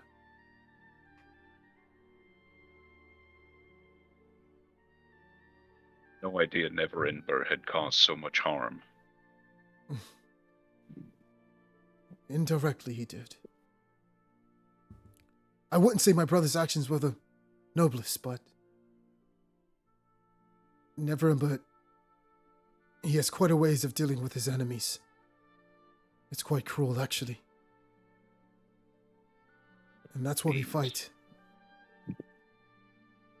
Nothing's always black and white, yeah. I'm sorry for what happened back at the bar. That was me who was questioning you. I must apologize as well. I spoke in a way I've never spoken before. Threatening to execute you, and I believe I was under the influence of that demonic bow. He looks over at it in the corner, and he says, "Where did that thing come from?" I don't know, but something lives inside it that isn't of this world. I see. And whoever picks it up, it will consume them eventually. Well, I hope no one ever picks that thing up. Here. Agreed. I'll walk you outside. You two, get up. And he looks at Peter, and Peter just like gives him a smolder look as he undoes his the manacle, like his chains from the top that's holding him up, and he sticks his arms out, and he's like looking down, and he's like, you know, waiting just in anticipation for him to take the gag off. And Vic actually does, and he says, "You see Peter," he's like, "Well, that was quite, finally. How are you two this morning? Doing lovely, right?" Did you say anything? That is grunt. Vic says, "Oh, shut up, idiot. By the way, you still haven't talked about Neverember. And I don't want to. Well, I'll just have you know that if the Count..." You see Vic turn his head to the side. "If the Count of Waterdeep finds out about what you said, about everything in your involvement with Neverember, I don't know what he'll do to you, Peter. He's going to take Grizzly light, I feel as though, but you may want to speak well." And you see Peter as he cocks his head to the side, and he pouts his lip out. "I'm not going to say anything. Take me to my beautiful woman who awaits me on the top." And you see Vic, he gives out a loud sigh, and he just says, "Stick your arms out." And he puts the manacles on him. And as you're walking out, you see Agne, and beautiful woman with fiery red hair. She turns to you, Grizzly, and she says,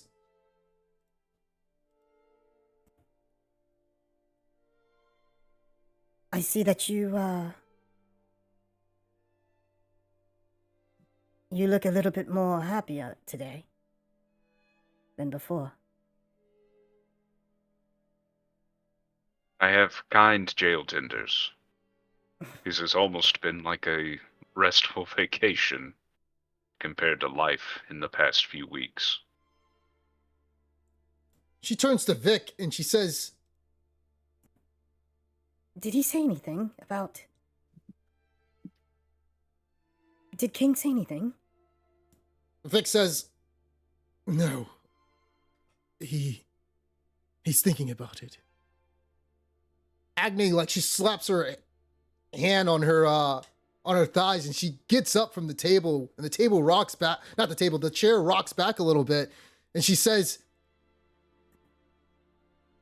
They're gonna take this man to see the Count. From what Kane has talked about, he's told us the truth. He didn't kill Iladar. Vic looks down and he says, but he killed the knights, and the Count wants him for that. That's where you forgot. And she starts looking down a little bit, and she cocks her head to the side, and she looks as though she wants to say something to you, but she doesn't. And so Vic proceeds to take you guys further out, and you start to see the familiar faces of the kids that you saw earlier as well. And you guys are taken to the upstairs of the area. And let me go ahead and push you guys over to that map. As you guys are up here, and let me put the so can you guys wait, so wait 1 second, there we go. Can you guys click this area, and this, you'll see this stream. Let me know if you can see the map. I can see it. Okay, so let me Yeah, I put you can in. click it and I stuff. can see it. Okay, sweet.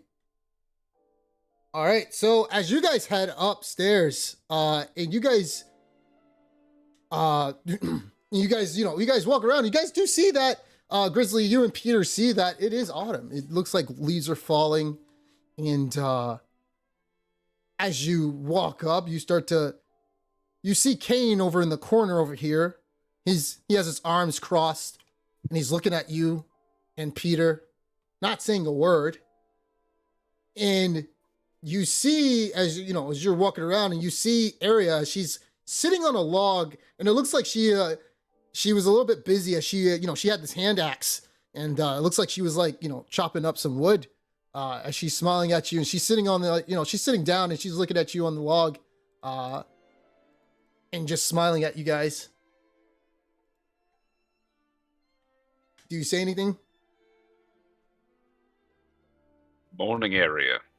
It's a pleasure to see you as always. The pleasure's always mine, Grizzly. And you too, Peter. You look quite happy that the gag is off today.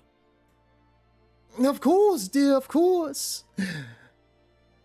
I always enjoy the company of my good friend Grizzly over here. Isn't that right, Grizzly? I grunt again.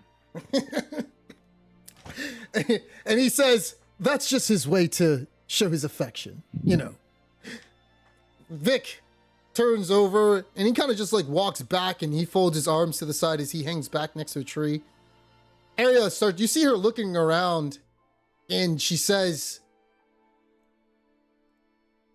I talked to Kane. I wanted you guys to experience what it was like out here. He was reluctant at first, but I managed to convince him. It's always better to be out a little bit than being in that dingy cold cell. But can you see this? Look at it. All the leaves changing colors. It is beautiful. There's more gold and nature on these trees than there are in the coin purses of merchants. Absolutely. And it always shows that time is changing. Winter's coming soon. But even in winter too, it's just as beautiful.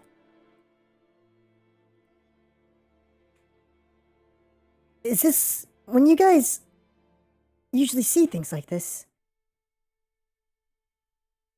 Let me ask you,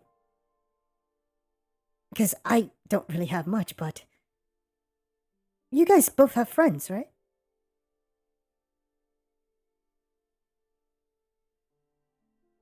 I do have companions back in Vandalin. She says to you, What are they like?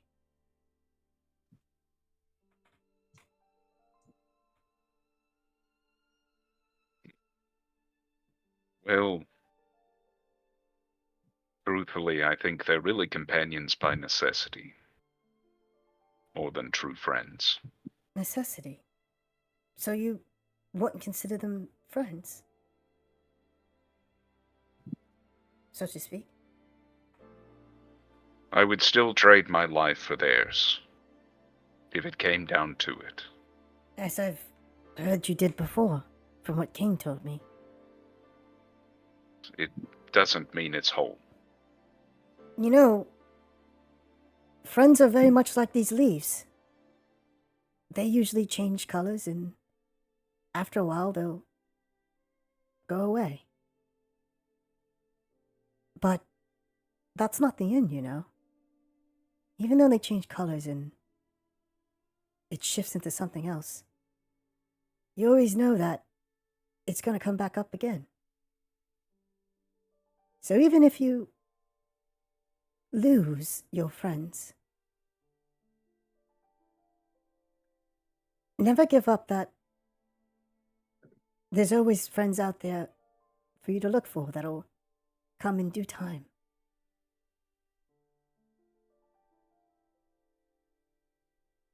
Sorry, You I don't know if I'm you making are- sense. You are full of wisdom today, aren't you? I can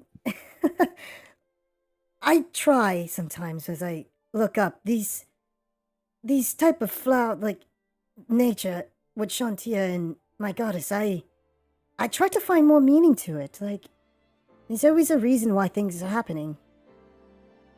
But there's a beauty in it. You know?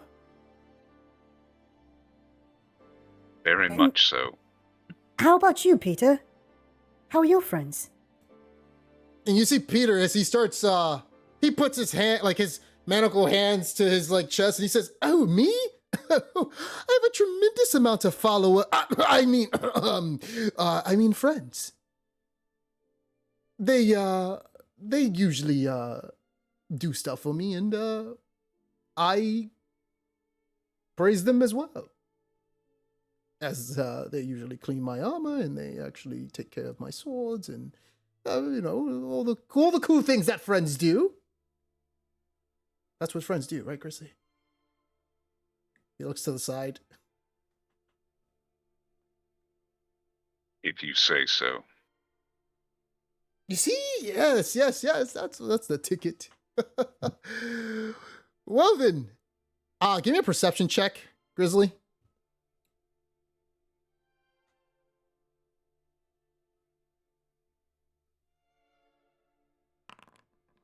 For some reason, you see Peter looking left every now and then. He just kind of looks left. Then he looks back at you and Area. Looks back at Vic, not Vin. But that's all he does. So he's looking towards the tree line. Over here. Yeah. And I don't see anything past him. Nope.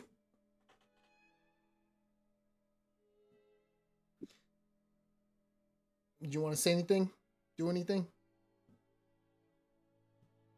Peter, I see that you're admiring the trees off in the distance over there. Yes, quite beautiful, aren't they? It's just that particular tree, it caught my attention. That's all. I see.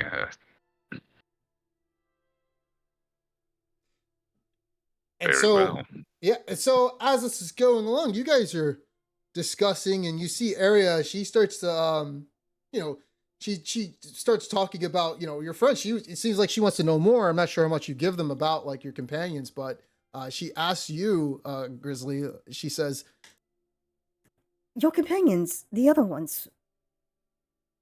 If you don't mind, I'd love to hear more about them, like you described them.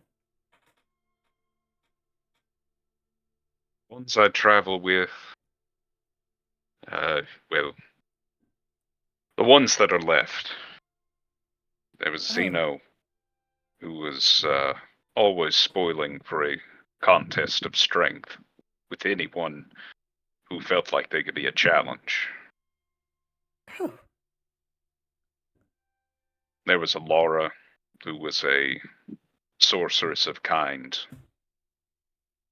the daughter Sounds of one quite of nice. the local alchemists in Phandalin. In That sounds quite town, nice. yes, in town we had Ven, who we rescued from a fortress being overrun by a fungal monster of sorts. Cypher wanted to leave him to die in his cell, but we couldn't rightfully do that. Shows how much honorable you are. Never willing to let anyone be left back. Prisons are a terrible fate for people, especially those not deserving.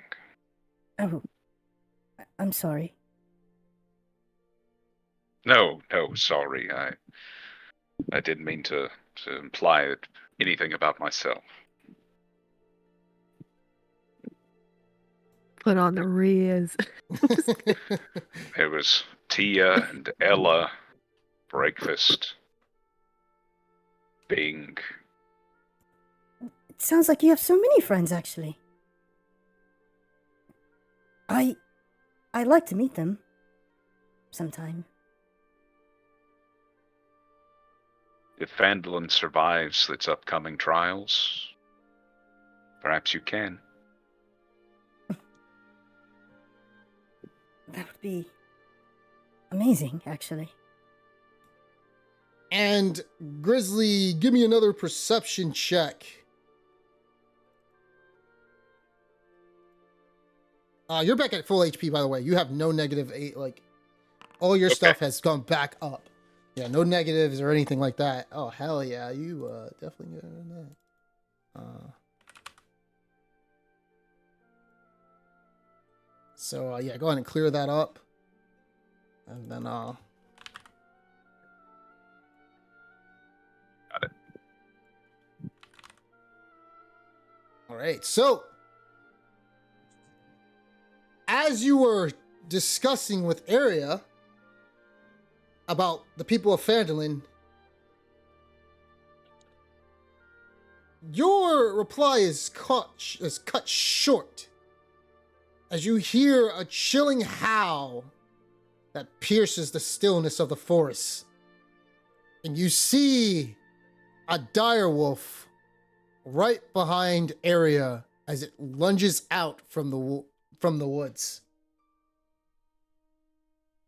Area, look out! And as you see that, she turns around and she stumbles over, falling prone. Cain immediately screams out. Where is Cain's voice? He screams out, "Damn it! What the hell is that thing doing around here?" And we are going to roll for initiative. Grizzly, you do see a hand axe next to Arya. And let me go and put the hand axe that she was utilizing. Why won't it go on the thing, actually? 1 second. I gotta create item piles for it. 1 moment. There we go. I want to fucking do it. Whatever. So if you go right here, I'll put it in your inventory if you want, because you're able to, your manacles are tied to the front, so you're able to just run up and get in between her and the direwolf, and trying to take care of this thing. That is exactly what I will do. So we're gonna roll for initiative. Because Kane, Vic, and let's put you in there as we go to some battle music. All right. Oh, it has you. Oh, that's why it has you twice. I'll take the because you're on the map twice technically. I'll take the higher one. So yeah. Okay. So let me go ahead and oh yeah, you're let me put you as that one. All right. So all right. That's right.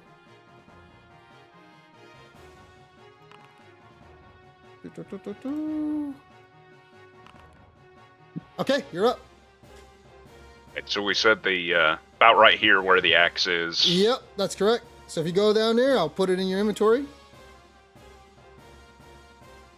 All right. So let's put that hand axe in there. All right, you lunge forward and pick it up.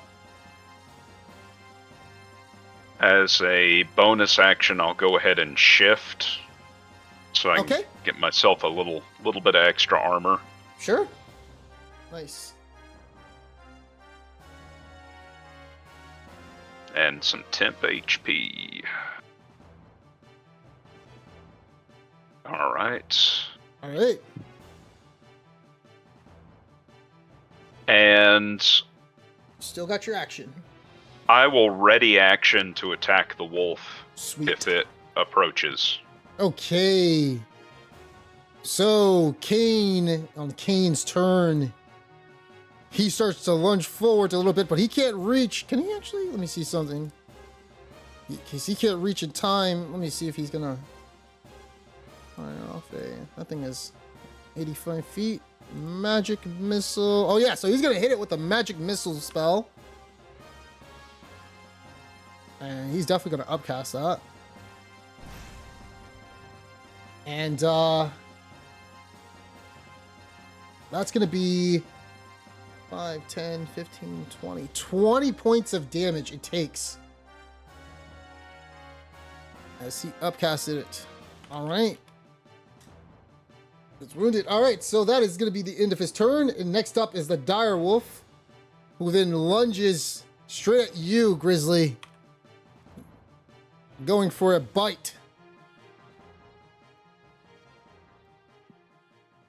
And let's see the give me 1 second. Oh, and he misses you. Yeah, so he misses you. Rolling a 9, and that's gonna be the end of his turn. Next up is Vic. I'll attack with the hand axe. Hell yeah, go for it. Let me target him instead of myself. And that's a hit. And he's already damaged, so I think your stuff applies, right? Yeah, that'll be an extra D8. So he takes, yeah, go ahead. Oh man, 15 damage? Yeah, Nice. 15 points of damage. All right, he's still hanging on barely though. Okay, so it is now Peter's turn. As Peter starts to run away south, it looks like. And he's gonna go there. And you see, well, you're focused on the wolf as he runs south. And he goes into the thicket of the trees. You're up. Right, let's see if we can finish off the wolf. First attack. Oh! The nat 20. Describe the killing blow. So, as the wolf goes for another lunge, Grizzly catches the wolf with an axe to the chest, and then breaks its jaw, prying it open with his manacled hands, and drops its lifeless body to the ground. Nice. And the wolf dies as it screams out in agony. And combat is over. And so, as that happens, you see Vic as he rushes over, checking area, and so does Kane. As he screams out, you see that he's trying to like make sure that she's all right, and she says that she's all right, as she like lets the both of them know that she's fine, and she looks and she says that it's thanks to you. Vic and Kane look at each other, then they look at you, Grizzly. And you see Vic as he says to you, thank you. I wouldn't know what to do if I wouldn't be able to make it on time if you weren't there. It's the least I could do. Kane says to you, Grizzly,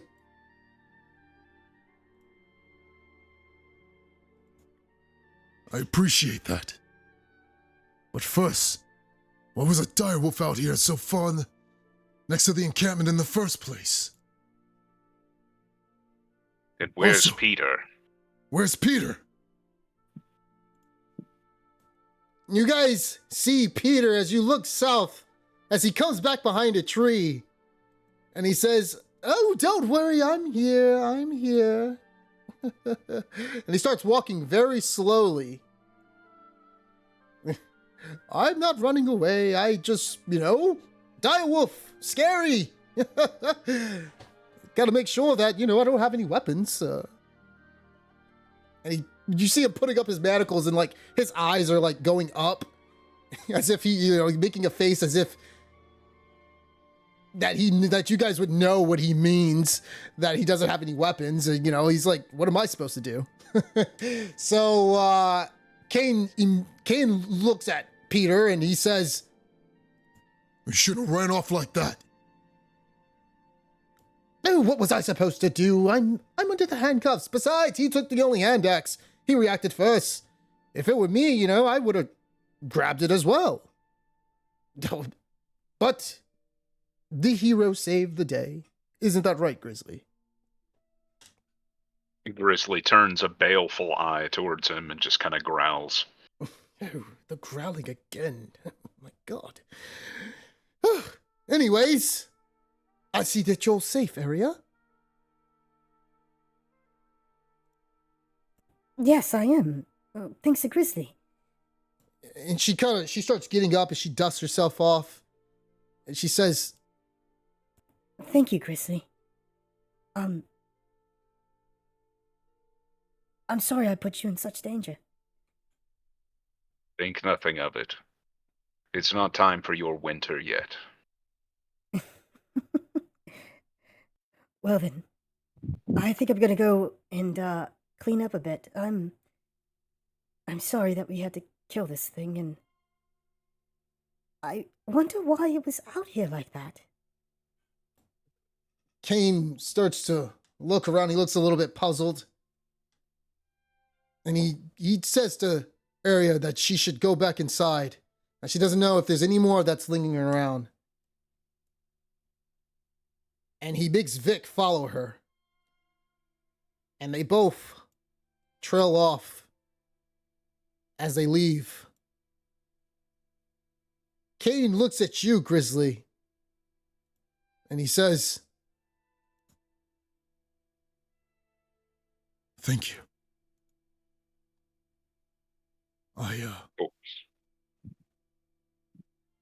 If you weren't there,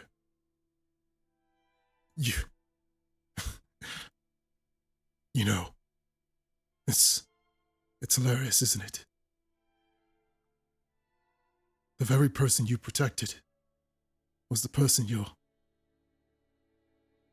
her brother was Elidor, who your friend killed. Grizzly blanches a little bit at that. He suspected, but didn't know for certain. She usually hides her ears, but under her long blonde hair. But I thank you.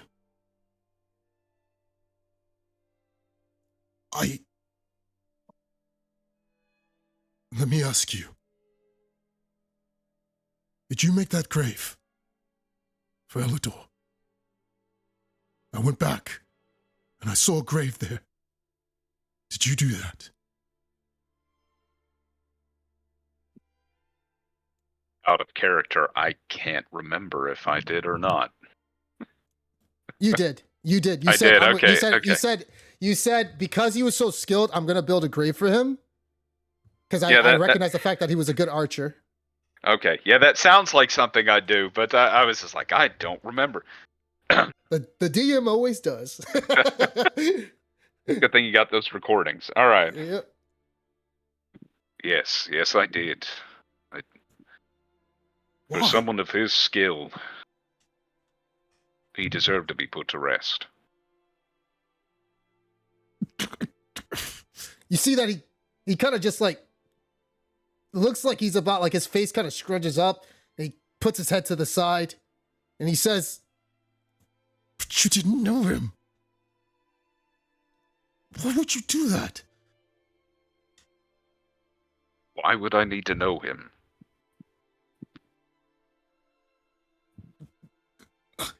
He attacked you.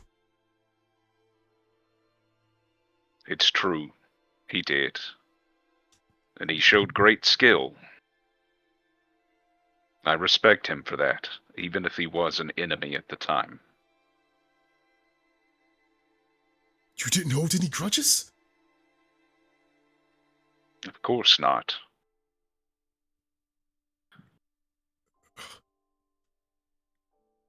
I can only think of one man I've held a grudge against, and you took care of him for me. So, He starts to turn his head to the side and he says, "Do you think I'm a monster for putting these kids in this situation?"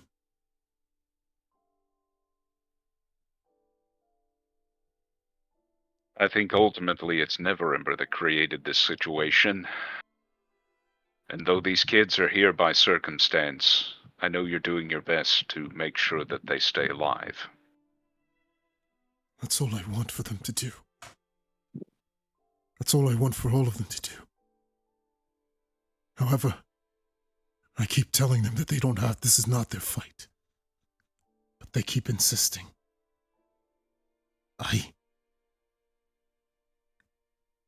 The men that you guys killed that day. Luckily enough, though, those were some of the hired men, not any of the people that were under my banner, besides Elidor and my other friend. I see. I will say, though, every single day, I keep thinking about Arya. She only clings to us because her brother was here. But she has nowhere else to go.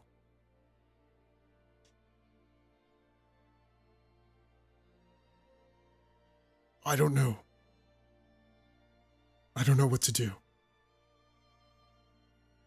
But all I will say is this. I've never met an individual such as yourself. But maybe it's time I start to learn a little bit. Thank you. I'll see what I can do about the Count, as he wants you back in Waterdeep. I see. Well, there's no denying that those knights, well, I had a hand in their death. Yes. Provocation doesn't seem to play a part in any of the decisions here. And he does know that I have you. But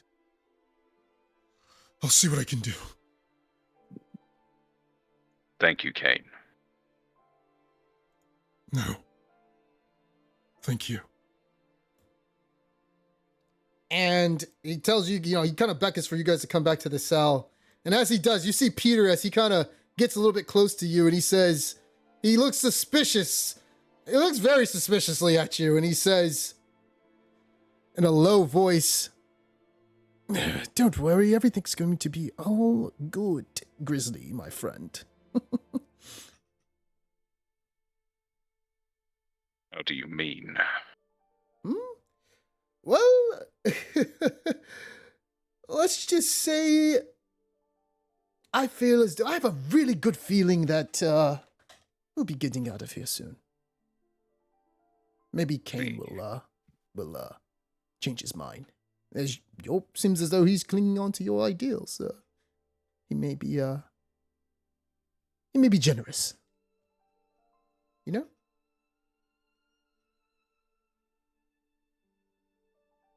I'm gonna reach down and I'm gonna start picking up the dire wolf and kind of shout back to Kane.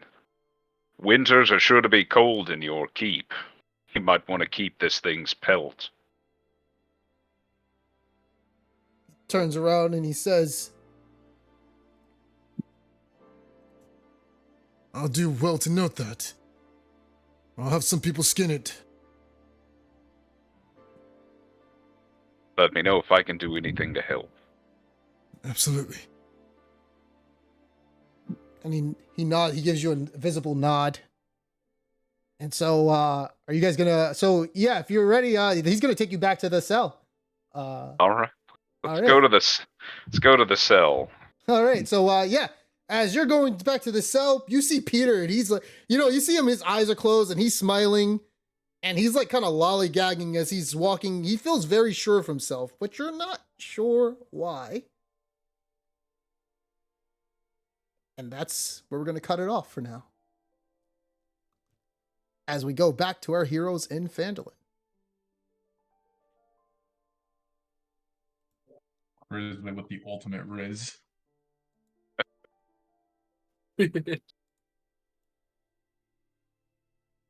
All right. So, you guys are back down we're back down in Phandalin, right to the events that transpired where we got our drunk boy sitting outside. What do you guys want to do?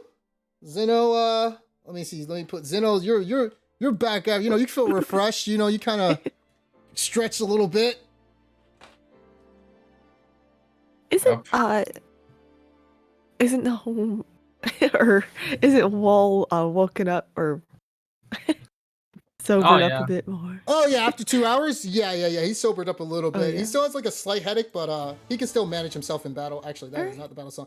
Yeah, he can manage himself in battle. And I've given the gold already to Tia for the gnomish wine, so that you plan did? is Okay. underway. Yeah. Mm-hmm. Yeah, I depleted the gold.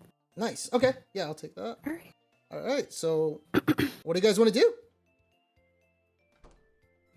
So this is our merry band at Roll 4. We'll go off and seek out Ema for you. So, Matt, who do you want to play with? Vin or Breakfast? Oh, that's a tough choice. I'll keep playing Vin. Okay. My heart's not ready for another dwarf. Okay. You're very unfortunate if Breakfast dies. I should blame him. Yeah, Bro, what the hell? I would. Yeah, I don't think I'd recover from that. No! All these dwarves keep dying. I am the Book of Grudges. No. Okay. So Vin feels a little bit, he hears that they're about to go out. And Vin is he's a little bit wondering about the situation too. And I'll allow you to play him as you like. So I hear you're going to be investigating the missing women, is that correct? That's right. Have you got room for one more? Of course. For you, Vin, there's always room. Quite curious why people are going missing myself. Be happy to tag along. Okay, so as you see roll for, he starts to look over and he says to you guys, well,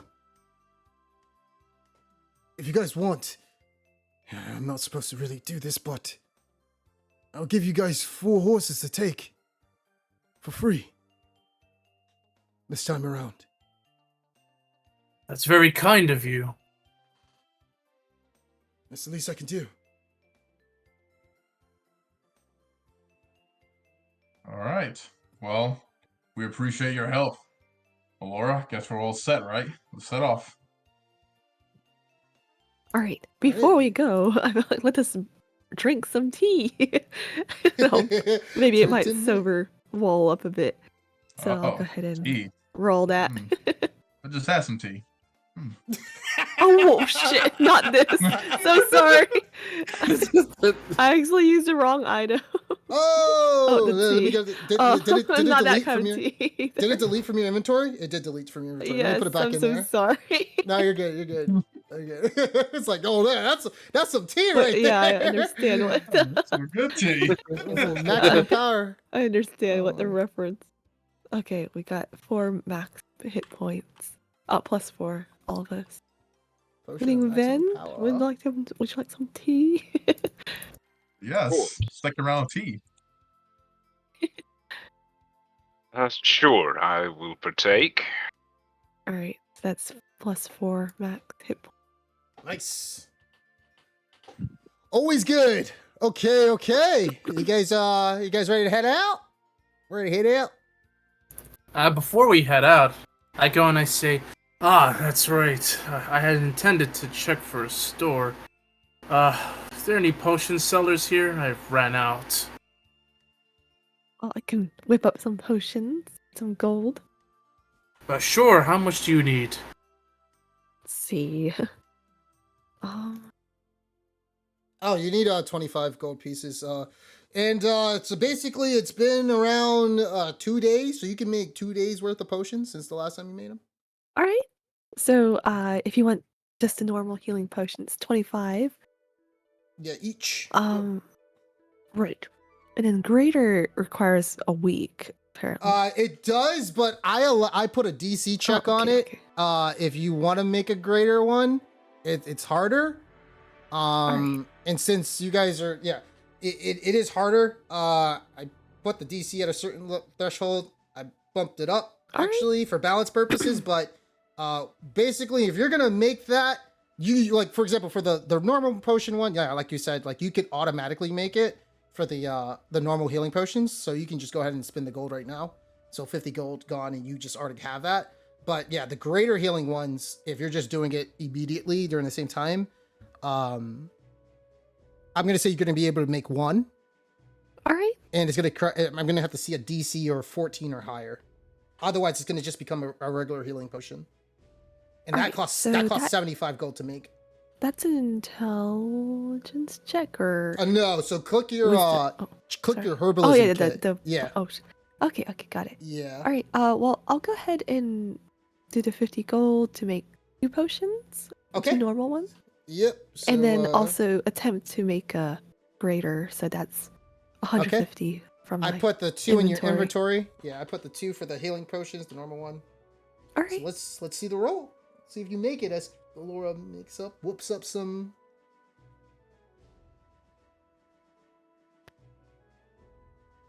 Oh, nice. Okay. So yeah, you successfully made it. So you have I put the other one in your inventory. So you have 2 greater healing potions. You have 3 regular healing potions. Let's see. Wool doesn't have any potions, so I'm gonna give 2 normal and 1 greater to him. Okay. So let me go ahead and put that in his inventory. Sorry. Zeno has 6 greater potions. He sure as hell does, and he's not saying anything. You're like, yo, fuck this guy. You said you're giving him 1, right? 1 greater healing potion? 1 greater and 2 normal. Okay. So I put it in his inventory. So you now just have 1 healing potion and 1 greater healing potion on you. All right. Oh, thank you. How much do you need? Oh, no, this is on me. Thank you for helping us out. Are you sure? I insist. I have plenty of gold. I would not be... Yes. Well, if you say so. Quite well to do at the moment. So, keeping us healthy is more important. That is very kind of you. I appreciate it. No problem. Just asking. I'm assuming I'm leaving my armor, my great axe with the black. In your breastplate too, right? Because you're getting the spike. the armor. Yep, the armor. Yeah. All right. So I'm going on unarmored. Just All coming right. Did you want to? Yep, just butt naked. I'm trying to think. Oh yeah, you're the only one who's. I'm trying to. Nobody else here has wearing the same type of armor. I was thinking like, does Breakfast? No, Breakfast has dwarven armor. Bing doesn't even. He has light armor. He's a arcane trickster. Yeah, nobody else really. Jenkins is Jenkins. It's fine. I mean, the only thing is, instead of an AC of 16, I have an AC of 14. So Okay, yeah. So you just may be getting hit a lot. Just a heads up. Yep, I expected. That's why I got the potions. Yeah, Actually, yeah, that's actually true. actually, so like Zeno, I mean, that's so well noticed. He's like, oh, it looks like you're missing your armor. What happened? It's at the blacksmith. Get an upgrade on it. So for this quest, I'm gonna go nude, unarmored. I see. I see. Jesus Christ. I see. Well, if you want, take my armor instead. That's quite all right. You need it for yourself.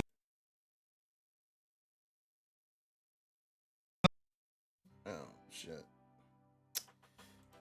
One sec. Discord crash. Welcome back. Welcome back. There you go. Yeah, Discord was like, bruh, I'm gonna restart. All right, so I was saying like, no, I insist. You should take my armor for now. After all, you have a lot of people who are expecting you to come back. And I tell Zeno kind of looks at Wool and says, "I appreciate it, I really do, but trust me, I can take a much bigger hit than you can right now. You're my brother, and we both can take big hits, but I can take bigger hits. So I think you should keep it on for now." You truly are one of the kindest people I've met. Truly. I think As are you. And I go and I give him a pat on the shoulder. Hopefully, when we come back from this quest, we'll have a drinking contest. Yes, of course. As I look back at the bar. Slowly. Maybe you could find your own favorite drink instead of dragon ale. They make a mean apple teeny. I mean, I'm sure it was just fatigue from the journey. I mean, we did see a lot of terrible things, but I digress. We should probably head out now then. The women are waiting to be saved. All right, let's head out. okay, so we're gonna head out. Give me a second. All right, so put that right there. As you guys head out on your horses to the world map. And This time with no Howdy and And no elderly innkeepers had to die for us to make this journey. oh god. Oh yeah, Aurelia wasn't there for that. Oh man. what happened? Let's just What say didn't happen? because of the fact that Zeno stormed inside of Harbin Wester's house And Cypher. and Cypher. I mean, I just walked in. They couldn't get And any horses. thunder waved to the whole lower floor. Yeah, and broke everything. Basically, those Took a those big horses bite. were Harbin Westers, and they were supposed to go to Coneybury, which is east, and they had to walk. If they would have took the horses, they would have got there on time. As a bunch of bandits were about to attack a lovely older couple that would have gave them that would have show them hospice, and a lot of hospitality would have been provided. But they got there too late, and they were already dead. There was a choice to walk because they didn't want to put down the deposit for the horses. Yeah. Money they would have gotten back. That's a principle. Yeah, man. You can't just, like, Yeah. ripped off. It's the principle that matters, not the money. Jesus Christ. And so they Oh. died. The ranger at Butterskull Ranch starved to death in his basement. Yeah, he did. Yeah, he did die. Yeah. Yeah. Yeah. Oh, we did Big get his Al- cool weapons that we lost. That is true. Oh shit. Mine's in the chest in Yeah. the community chest. Big Al is yeah, you guys would have saved Big Al. You guys would have saved Petunia. Poor Petunia. That's the greatest loss of all. Yeah. Who knows? Poor Petunia. She was the beauty of them all. All And a right, cow. Yes, it's a cow. Oh. It's Big Al's cow. Big Al, yeah, the way he talks about it though, is it really a cow? Who knows? His Big Al. Al's dying words were "fuck Harbin Wester." Yeah. That's fuck. P.S. Fuck you, Harbin. Oh man. Okay, let's go to the world map, guys. All right, so. All right, so as you make your way through the vast expanse of the verdant plains, as you traverse on the horses, you realize that you're able to get to the to traverse in a way faster pace than if you guys would actually like went on feet. As you start to see, what I want for everybody's give me your survival check, guys. Yeah, and give me it with advantage actually, because you guys have already followed the leads to where you're supposed to be going, and I want to just see who pulls the highest. Who am I going to call out first? Okay, so Laura, you're taking a bit of the front as you're leading the pack because you're the one who could spot it with your keen eye, your keen elven eye, as you were following the hooves that you start to see. You see around multiple hooves actually. You see some of the hooves. It looks like from this path from Rofor and Ema as well as the other horse. And you could tell from the what the hell is it called that the horses wear again on the bottom? Horseshoes? Yeah, the horseshoes. Yeah, the horseshoes. Horseshoes. Yeah, just hooves, shoes. Yeah, the horseshoes. The distinct horseshoes have it looks like as it steps in, you look down and you look at the dirt, and in each and every single one, there's a circular ring around, and in the imprint of it, it has a bunch of H's, obviously for Harbin Wester, imprinted on the hooves. That leaves his print, and so you're able to mark out.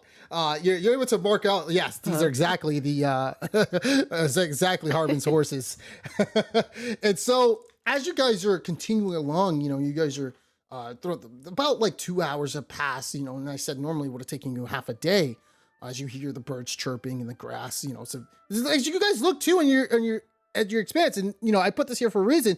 You guys do see an icy, looks like mountains, which is behind you, and from what you guys can tell, from you, Laura, that that's called Icespire Peak, behind you.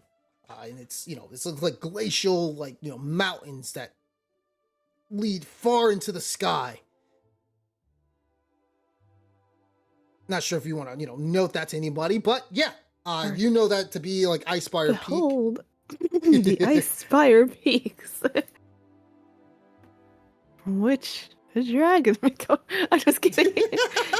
Who Let's said keep that? a sharp eye out for dragons. Who said that? And so, yeah, as you guys look around, you guys take in this beautiful view. You guys, as you're about to reach where Rolfor stated he last saw Ema, you begin to hear weird noises, and it feels like the ground is rumbling. As this is not the normal melody that you've heard, as you start to feel the ground sort of shaking a little bit. And as you look over the mountain, this little hillside, you look and you see the three-way fork. And when you turn your attention, you see on the main road a gargantuan carriage that is around 60 feet high. And it looks as though there are ogres pushing the carriage, and it looks like it came to a complete stop. And these ogres have chains on them. as they look like there's like at least like 4 ogres. As it's Sorry. nipples on the shoulder. As it looks like it's pushing the carriage, and they come to a complete stop as they can't push the carriage anymore, and it looks like the carriage is stuck. And this is by the 3-way stop, the 3-way fork stop. What do you guys do? Should we observe a little longer or make ourselves? I don't know. I think maybe Be we should cautious. observe. Just sneak All right. and just observe. So as you guys Yes. see this, you guys see some people, some travelers around there. They're down there. You see some normal people looking at this carriage. It doesn't look, and you know, you do see some people, by the way. So as you're looking at the carriage, you see 2 men drop out. They start looking and investigating, and it looks like the carriage is stuck next to a tree. Some of the villagers, like not villagers, some of the travelers they're just wandering around. You see like 3 travelers just looking at this, like it looks like they're talking to each other. One guy's over on the far side of the left. You see the other 2 next to each other. Should we do you stop guys by do? and check it out? See if they need something? Well, the people have been going missing in this area. I wonder if it has anything to do with them, but they seem as though they're a bit lost. So maybe Yeah, not. so as you guys and let me go ahead, I'll put you guys in the map because this is the 3-way stop that you guys are as you guys rush down. This is the 3-way stop that you guys are supposed to search around Ema. This is where Ema's trail was last seen. And let me go ahead and give me a second. This is a big map, guys, so heads up. There's a big one.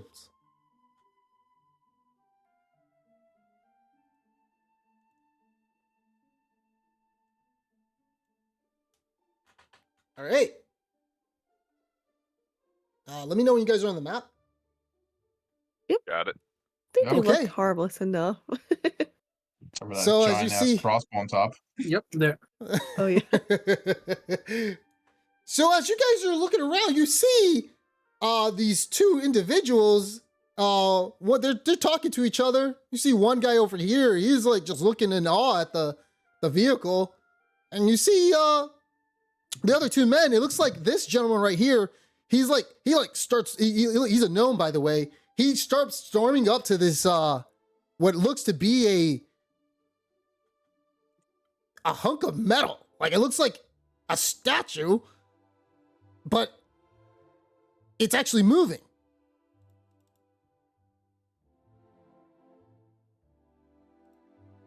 And he's just Okay. yelling at it. He's just completely berating it and stomping his foot. And it's not paying him any attention. All right. Well, those guys don't look as friendly, but the villagers looking people look friendly enough. So, while they're distracted, should we approach the cozy looking people instead? Sure. Let's do that. All right. Oh, Ooh. there. Okay, so which guy are you going to? Let me just see. Just move your Um, token where. Like, hello there. They seem to be lost.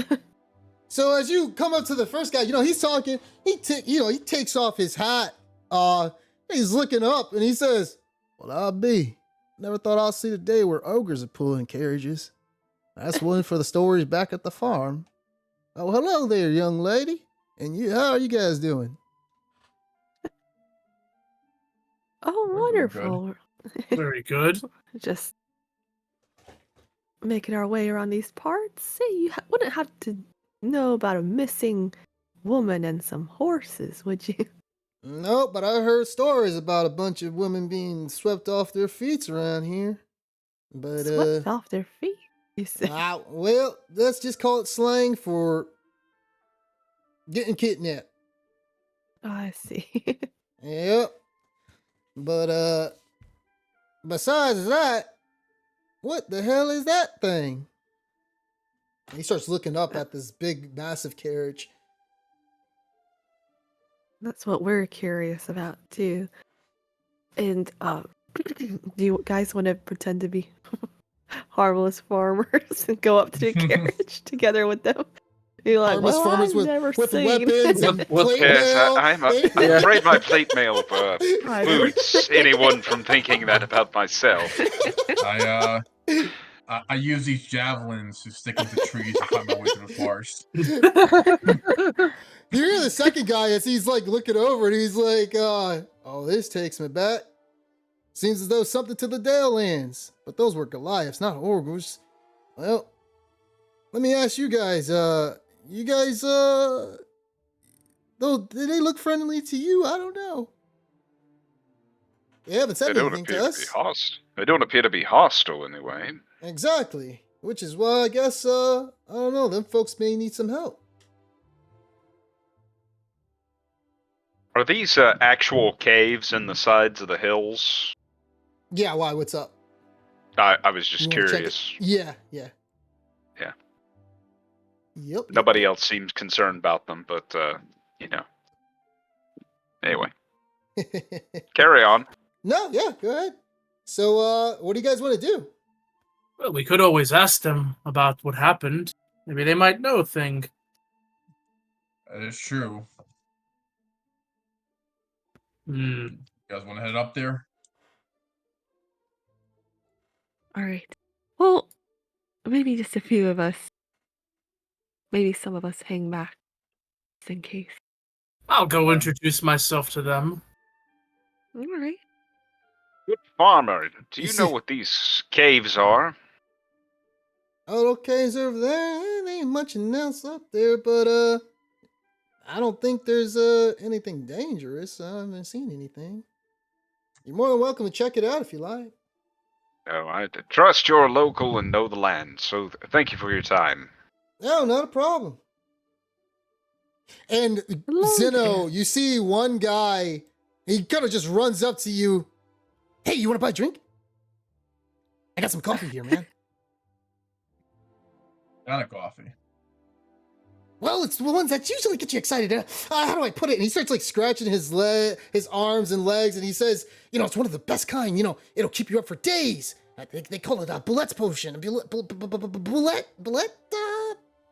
hot drink. I think it's called. Well, you seem very energetic. Oh yeah, absolutely. Here, I'm telling you, man, it'll take you right off your feet. Just 100 golden, and it definitely will. Yeah, trust me. Can I roll Wanna buy an insight some? check on them? Yeah, sure. Go ahead. Oh, You're not really sure, but he does seem genuine. He does seem like he really wants to sell you this potion. And you do say you see him as well. He's like, oh, you don't trust me? Here, let me take here. I'll show you how it's done. And he actually takes a whiff of it, and you see him like in a very anime like. You see like his body starts vibrating, and he just starts like running up and down as fast as possible. And he says, "You see, I keep a sharp eye on things. It's definitely how I'm able to just traverse like this. I'm telling you, you're gonna be missing out. Do you want some?" you know what? It seemed very energetic. Sure, I'll take one. No, right here, one bullet potion for you. All right, so let me go ahead and put that in your inventory. There's 100 gold, right? Yeah, it's 100 gold. So, So I'm it gives- gonna. There's 10 platinum pieces, right? Yeah, that's correct. All right, I'll give him 10 platinum pieces. All right, so give me 1 second. Let me put that in. So it does give you a +5 to your initiative. And then there's something else, but you do take exhaustion after a few amount of hours with it. Oh boy. Oh.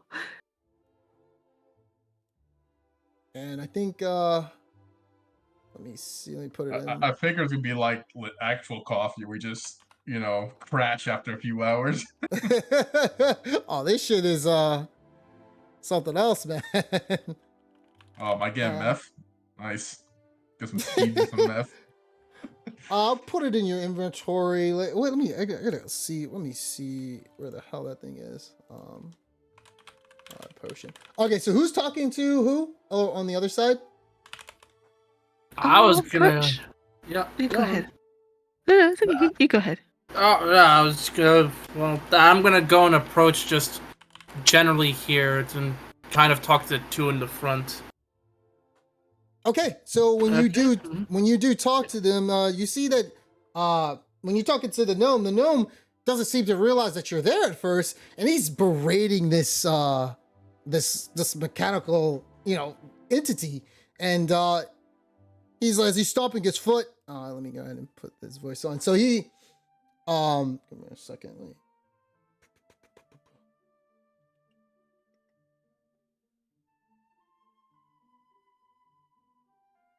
Okay, so yeah, he looks at this man right here as he doesn't notice you, and he starts talking to him as he says, That blasted wizard!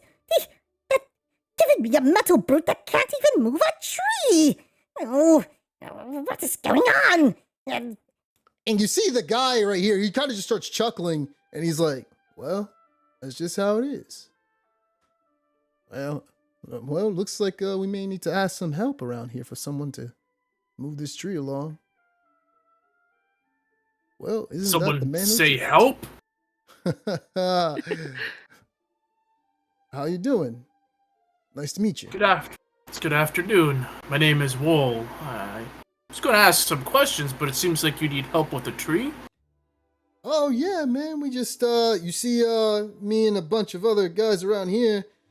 We were meeting a client that we canceled on, and because we're no longer doing business with that client, and this big contraption here got stuck in this tree over here when the ogres were pulling it. So we just need to remove the tree, and you look like a big strapping individual. You mind helping us out? Of course.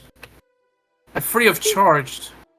You see the That gnome as he happens. says, oh, sorry, go ahead. Go ahead.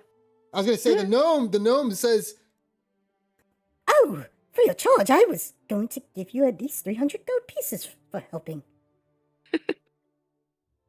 Give it to the woman over there. For me, Worth it. You hear that, you stupid idiot, mechanical buffoon? You don't do anything and all you do is just sit there. you see the mechanical entity as it starts to say and speak actually.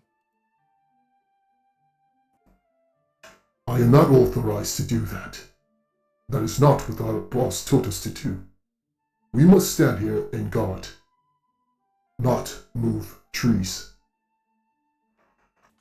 And the gnome just starts stomping up. No, can't get any blasted help around here except from actual people who we have to pay. Never mind. And like to so, say- yeah, what do you say? You wouldn't know, happen to have known anything about any missing women, would you? Who are you Or saying are that you to? new to these parts? To the gnome. The gnome turns around and he says, Missing woman? Actually, That's right. I don't actually. No, it's the first time I've heard of it. Zeno is talking to the guy selling the bullet potion. Vin, give me a perception check. Okay.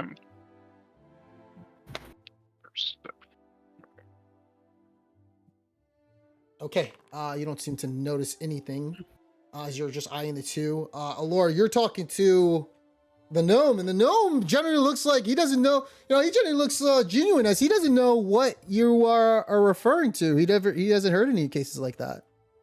However, you do see this man. He just kind of looks at you as he crosses his arms a little bit. That's it. Hmm. And you, good sir? Or no? Look at him. He turns to you and he says, "I haven't heard anything. Why are you asking?" We're on the lookout for some missing women from the local village. Just lost their, just found their trail close to here. I see. And what have you found? Just some horse tracks. We were making our way through, tracking them, when we came upon your fantastical contraption. Oh. Well, I don't think we've heard of anything like that. Hey, hey, you see him look up. Hey, Corwin, you know of anything?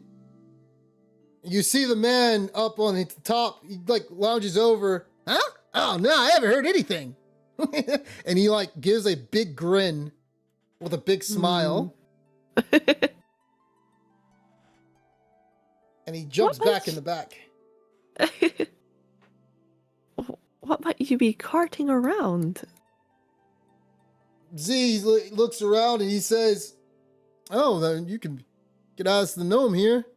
The gnome puts up his glasses and he says, You see, we are traders from Waterdeep, and we deliver certain things such as goods and cargoes, as we've been working with a nice farm, and apparently that business transaction has been cancelled. I'm the one who, they usually need me for my services. I'm a little bit separate from those two individuals who you just spoke to. So this carriage is mine, actually. But I usually drive the thing. I only look at the goods from time to time. Understood. All right. I will work with my companion to get you freed from that tree. Oh, thank you, dear young one. Well, please hurry, as, yes, it seems as though we are needing to be back before, Waterdeep is quite a ways away with this big thing, but it is one of my best inventions. All right. Get that for you right away. I'll come over here. I'll whisper to Wall. They're a little bit suspicious. Should we check the cargo secretly on this side? Oh, he's looking down at us. Yeah, he sees you whispering to each other. And he's just smiling at you guys. And he's like, "You guys got everything?" Oh, yes, I'm getting ready to move this tree. Okay, just make sure you cut it the other way. And he starts pointing in the way to, if you were a lumberjack, you would cut it in the exactly the direct way to where it doesn't fall on top of the carriage. So if you're gonna cut that thing, do you have an axe or anything like that? Otherwise, you're gonna be chopping. I was gonna use my sword. Jesus Christ! Punch the I tree. wonder. It'll be a lot easier if you had an axe. I'm gonna say that. Does anybody have an axe?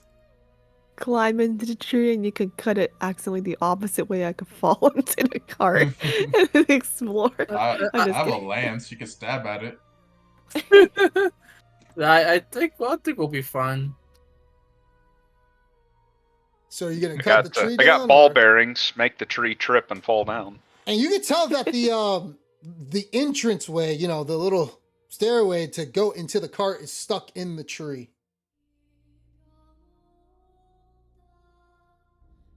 Well, I'm gonna cut the tree now. But before I do, I say, I'm not sure what you mean, Alora, but let me take care of this tree first, if that's fine. And then, so what should I roll? Oh, go on. So I want to see a strength check, and I need to see a dexterity check. Strength to see how well you cut it, and then see where it accurately falls.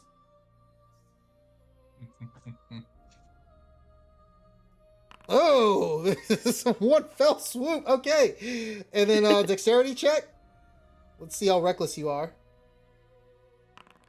Oh, that's fair. Terrible. Okay. Yeah. That's fair.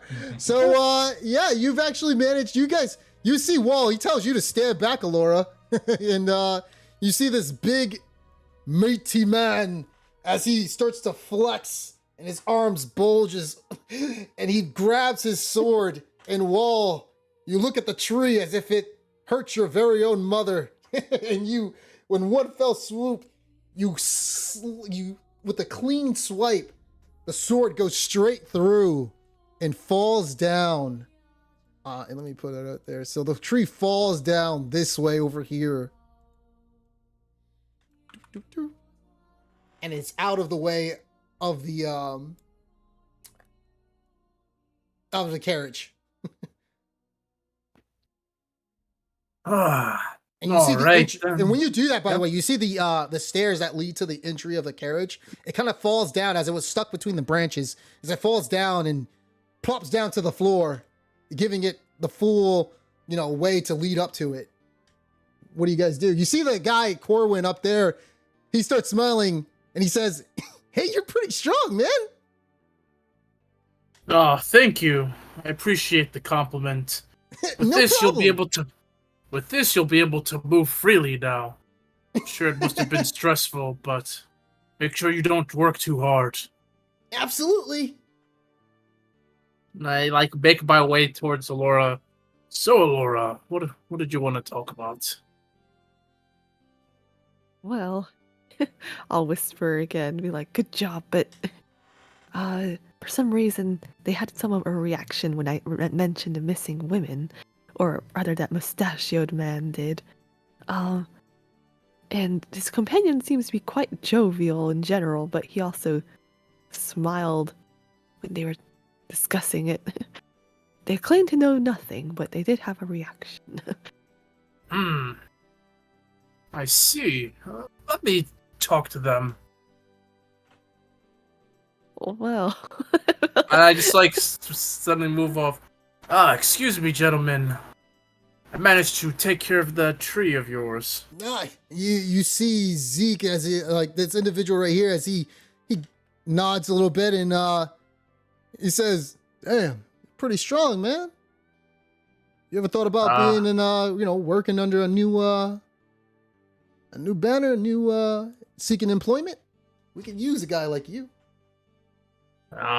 That's very kind of you, but I'm already employed. All right. Well then. darn I it, do I have- should have asked Wall to make a distraction. Sorry.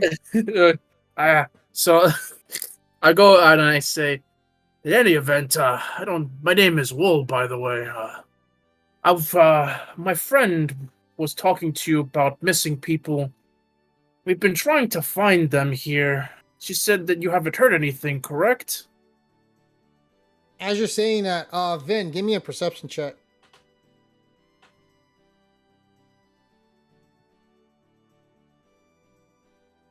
Oh. So as you are coming to the middle, a little towards the north around here, you do begin to hear something. You're not sure what it is, but it sounds like it's saying help repeatedly. Does it look like there's a And it's coming from way inside to- the carriage. yeah? Does it look like there's a way to climb up the carriage from this side, or No. Definitely Okay. gonna have to take that stairway. Unless you got some grappling hook or something to shimmy yourself up there. Nope. I could MacGyver one together out of chain and a miner's pick. But no, I'm not gonna do that. Okay. Like I said, you're indistinct. You don't know what it is. You think you heard something that's saying help repeatedly. I'm gonna see if I can catch Alara's attention and kind of motion kind of towards the front of the wagon. Okay. And when she does that, you see Corwin, who is skipping along, watching Alora. All right. Come over here and be like, "What has it been?" And you see, when you guys are saying this, you see Corwin as he has both of his hands on his cheeks, and he's like, you see him perched over, just looking at you guys, smiling.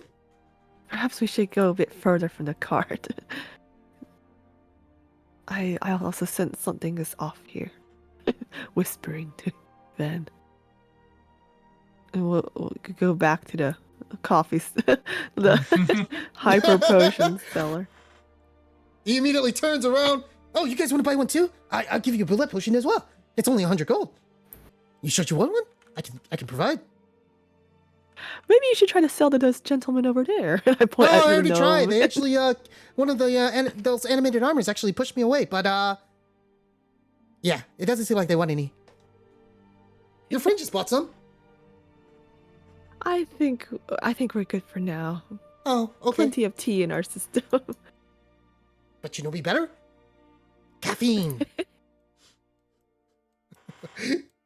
All right, know if I'll I- turn to Ben and be like, oh, "What is Yeah. it, Ben?" I don't know if I heard correctly, but it sounded like someone was saying help from the front of that cart. Fortunately, it's too high for me to climb in from that side and see. I also sense that they might have something to do with the disappearances. They had a reaction, but claimed they knew nothing. Would it be possible for you to levitate up while I distract Corwin, whatever that oaf's name is on top? Certainly. There's also a entryway on the other side where the tree was.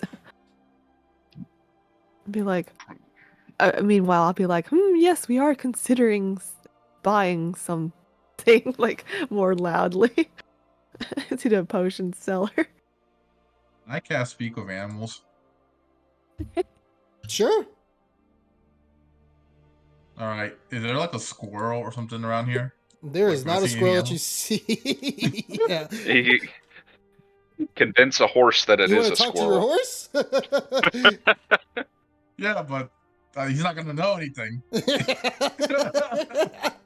was gonna ask him questions like, "How's it feel? Do I feel heavy at all?"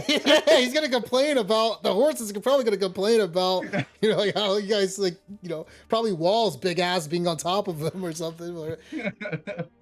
I was trying right. to see if there's like a squirrel or something, so I can talk to a squirrel. Maybe he would know if there's like what's this cart full of, the cargo in here. Now you Maybe do he see saw something. some birds like at the top, but I don't know how you want to get their attention. Is you're just gonna start screaming out? What do you want to do? I guess the thing is when you use I guess you could tell me this, when you speak with animals, right? Do you still talk in common, or are you just making bird noises? You make bird noises. Oh, that's perfectly fine. So I just start making bird noises at the birds to get their attention. Okay. And I asked them if they can calm down. I want to ask them a question. 1 second.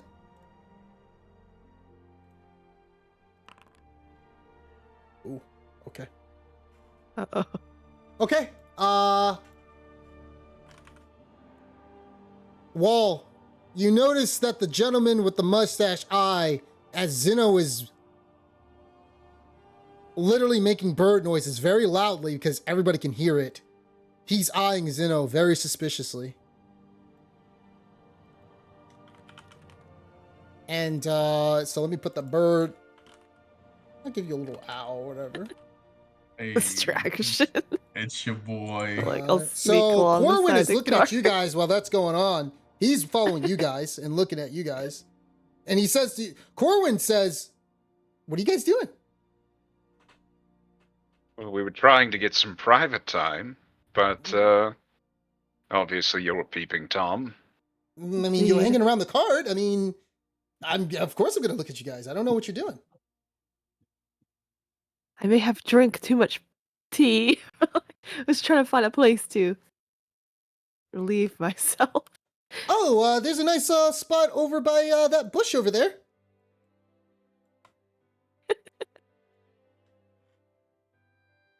Alright. See, what about that distraction? I'll whisper to Ben. It's like, move Nice away. spot right next to the farmers. Well, I'm a little shy. There's a lot of people over there. So Getting cold feet? Find something further along the road. Better cold feet than wet feet. You know what I'm saying? Oh, yeah. I get it all the time. You get wet feet all the... Oh, God. Little private note between the both of us. Not so private since you just shouted it. Oh, yeah. All right, let's see, Imagine you spend a fortune on boots, though, don't you? I think I do. When you say that, Alora, this individual with the mustache starts to wrap around and look at you. All right. And he says, he says to you, I'll go into the tree. Yeah, as you're going into the tree, he starts looking around. He was looking very suspiciously because when Zeno starts to call that bird, he's looking around. He's like wondering, what are you doing? You're just walking around the carriage. So he's poking, he's peeping around at you. Zeno, you're talking to this this owl. What do you want to say to it? So I'm assuming the owl lands on my shoulder or my arm. Mm-hmm. All right. Well, and I kind of it doesn't land on your arm. It doesn't know you, so it's still trying to figure out. It's looking at you like, what do you want? Oh, listen. I asked him like, hey, I need to ask you a question. You come over here real quick. And you see that he starts flopping around and he's just like, he's wondering, what do you want? He's asking, what do you want? And basically, I kind of whisper to him. I say, listen, says, do you know anything about this cart that's been here? He tells you that he's seen that cart come by here quite a few times.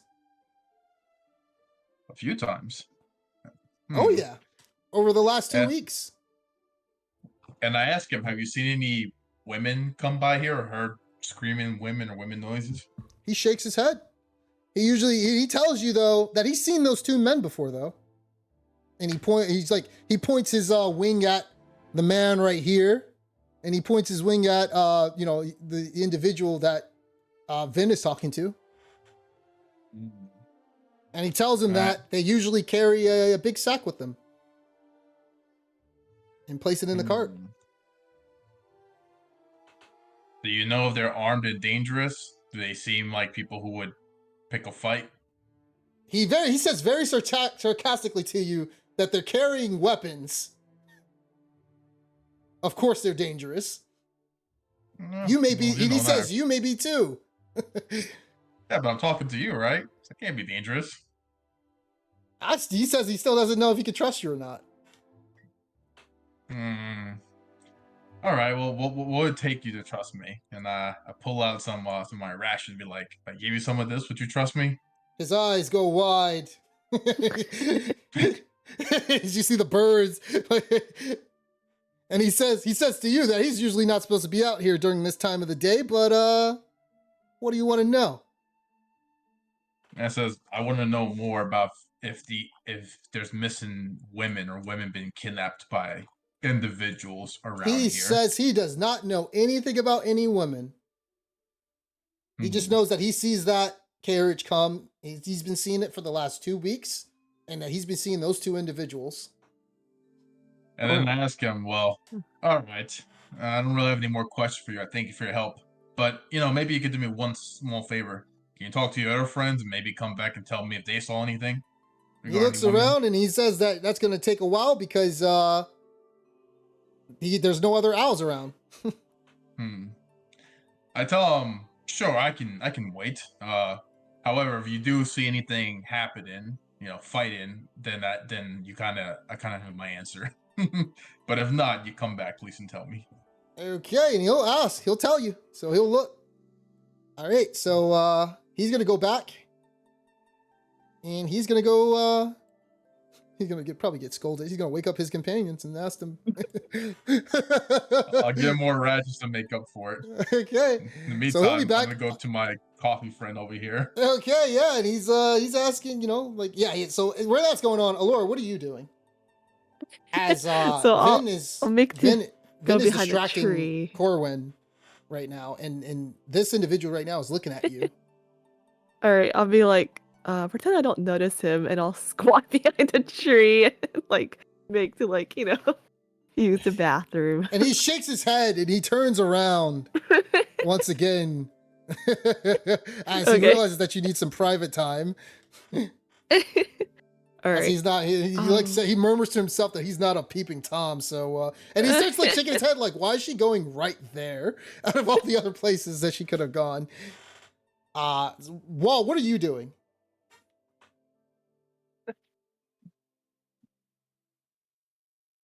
No. Yeah, so I'm continuing just trying to get information. So I just, I'm going and I'm talking about how difficult it must be for the people who are looking for their loved ones, and say if there's really nothing that they've heard. And you see the gnome as he's like wondering, like he's starting to get like kind of tired of the conversation, and he's like starting to look at his like this little gadget that he has to track the time based on the sun's positioning. And he says, Listen, this is all sad and all, but I'm sorry. I think we need to get moving. I appreciate you. I'll give you the gold, by the way. But we don't know anything about some missing woman. Can I do an insight check on him? sure.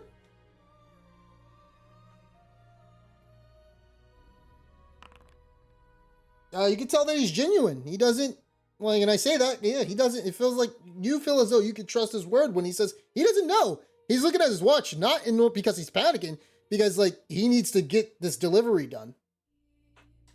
Alright, meanwhile, can I try to sneak in? Okay, so you're gonna be the only one who's sneaking in? I'm pretty sure at this time. So give me a stealth check to see if you can make it pass without the mustache guy noticing you. Ah, shit. Oh, fuck. So, Oh, no. so Oh. so you pull up your pants, you're getting ready to come out, and you trip on a branch that was like a lot from one of Wall's like one of the branches that Wall cut off, like it just falls down and it fell right in front of you in the exact moment you're about to come out, and you stumble on it, you fall face flat down onto the ground, and you see the individual. He comes and looks at you and he says, "You need any help?" No, thank you. I'm so sorry. I just drank too much tea this morning. I Was in a see, I hurry. see. Well, anyways, we gotta Is thank you everything guys. okay here? Oh yeah, she just kind of fell on one of the branches, man, that fell from the tree that you cut off. It's all good though. She's all right. Well, that's good. You should be careful, Laura. I don't know why you were over here. Ooh. Ah, excuse me, sir. I almost forgot. I know you are all heading out soon. I was just gonna ask you, are you sure you haven't heard anything about the missing women? Yeah, I haven't heard anything at all, man. Not sure what's been going on, but first time I heard Insight it. check. I mean, I am gonna do an insight check. Yeah.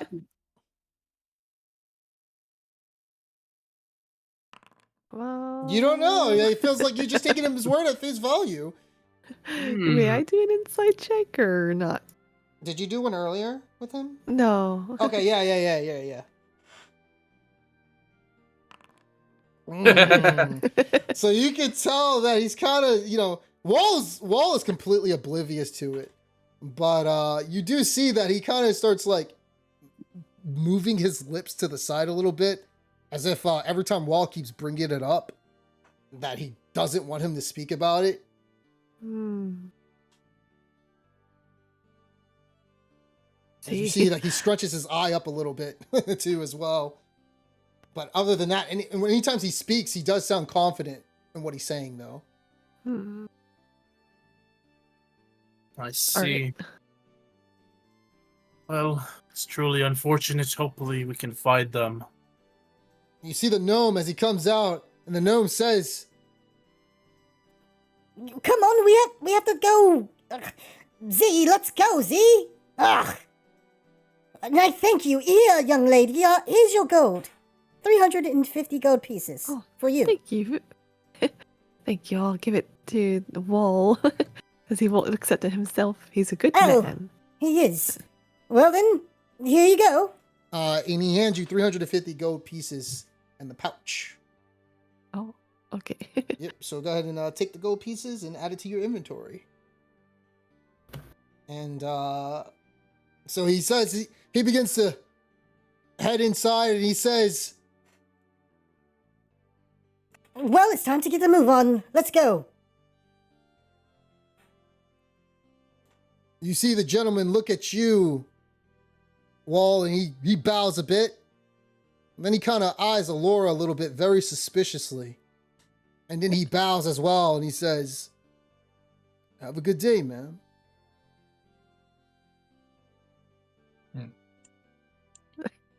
And they both. Yep.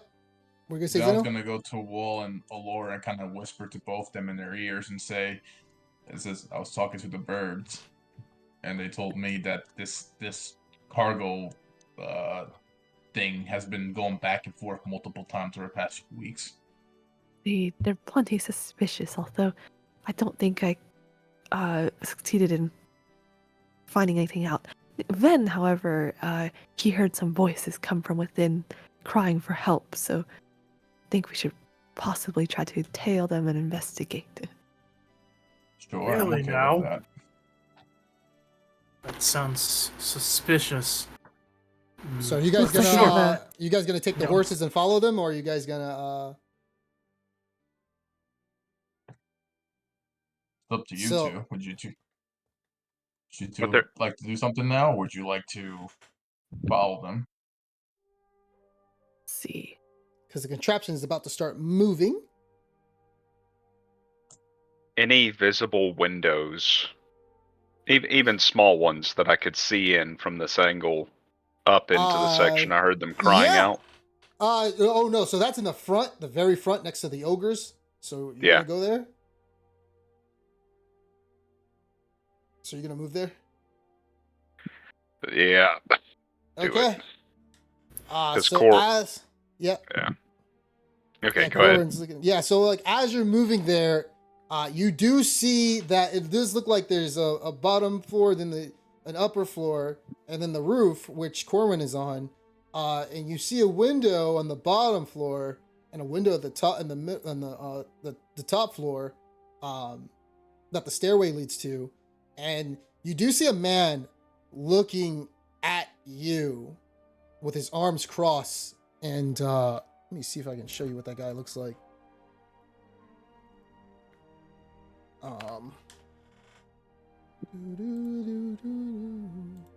Take it he's the driver. No, he's not the driver. Like, you don't know he's the driver or not. The gnome states that this is his. He said earlier that he's the one who controls the carriage. Okay. And just directs it when the ogres are pushing it.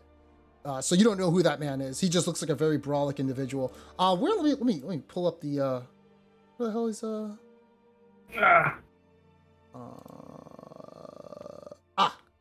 this is the guy you see who's staring at you.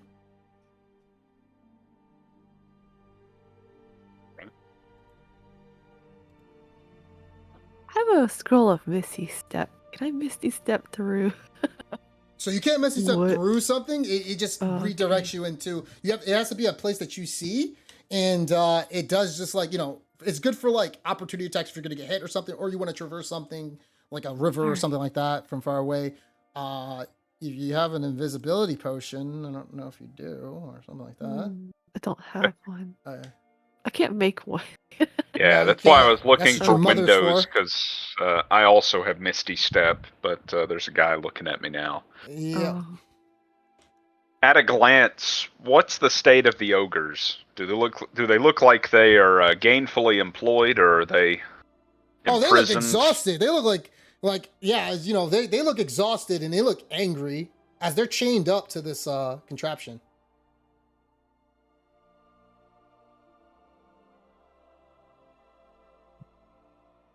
I see. And the gnome you start to see in the driver's side, as you look up at the window, he looks to you and he gives you a head nod, sort of thanking you guys for your help.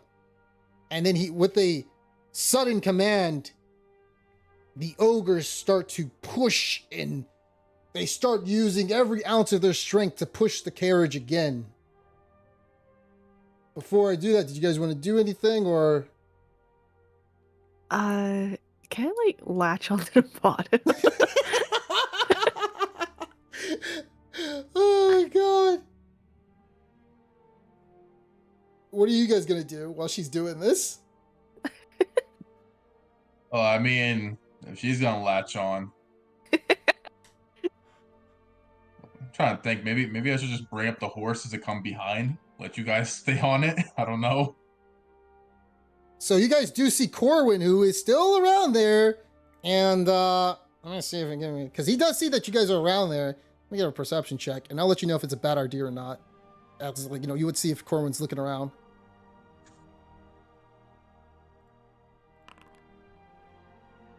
Give me a stealth check, Alora, as you're attempting to latch onto the wagon. All right. Yeah, you feel as though you feel as though it's a bad idea. Okay. All right. You feel as though Oh. he's eyeing like Mighty yeah, he's like, suspicious. yep. Well, we So- could just always ask, or we could tell them if they really are taking people. Maybe we could find out where they're taking them. But there's The also a voices chance are- that wherever they're going, there might be more guards, more enemies to fight. Perhaps. The ogres just Carriage disappeared. Oh, never starts to mind. move away Okay. as you guys are All right. disgusting and the ogres are weaving and pulling. You Oh. do see that the owl is starting to return back. Zeno. Hey, it's my boy. And Hmm. he flaps down and one second, it shows up right in front of you. This little small individual right here. What you Yeah, got, he's Enrique? he called him under. He asked you what did you just call me? Oh, sorry. I don't know why I said that name out loud. He says like that's not his name, and then he says he tells you that I've been talking to some of the boys, and at night they did see someone did get kidnapped actually Oh? around here. So they said it was like super late at night and midnight, and they said it looked like a family as they saw 3 men. They looked kind of ugly, and they went south. South of here? Yep.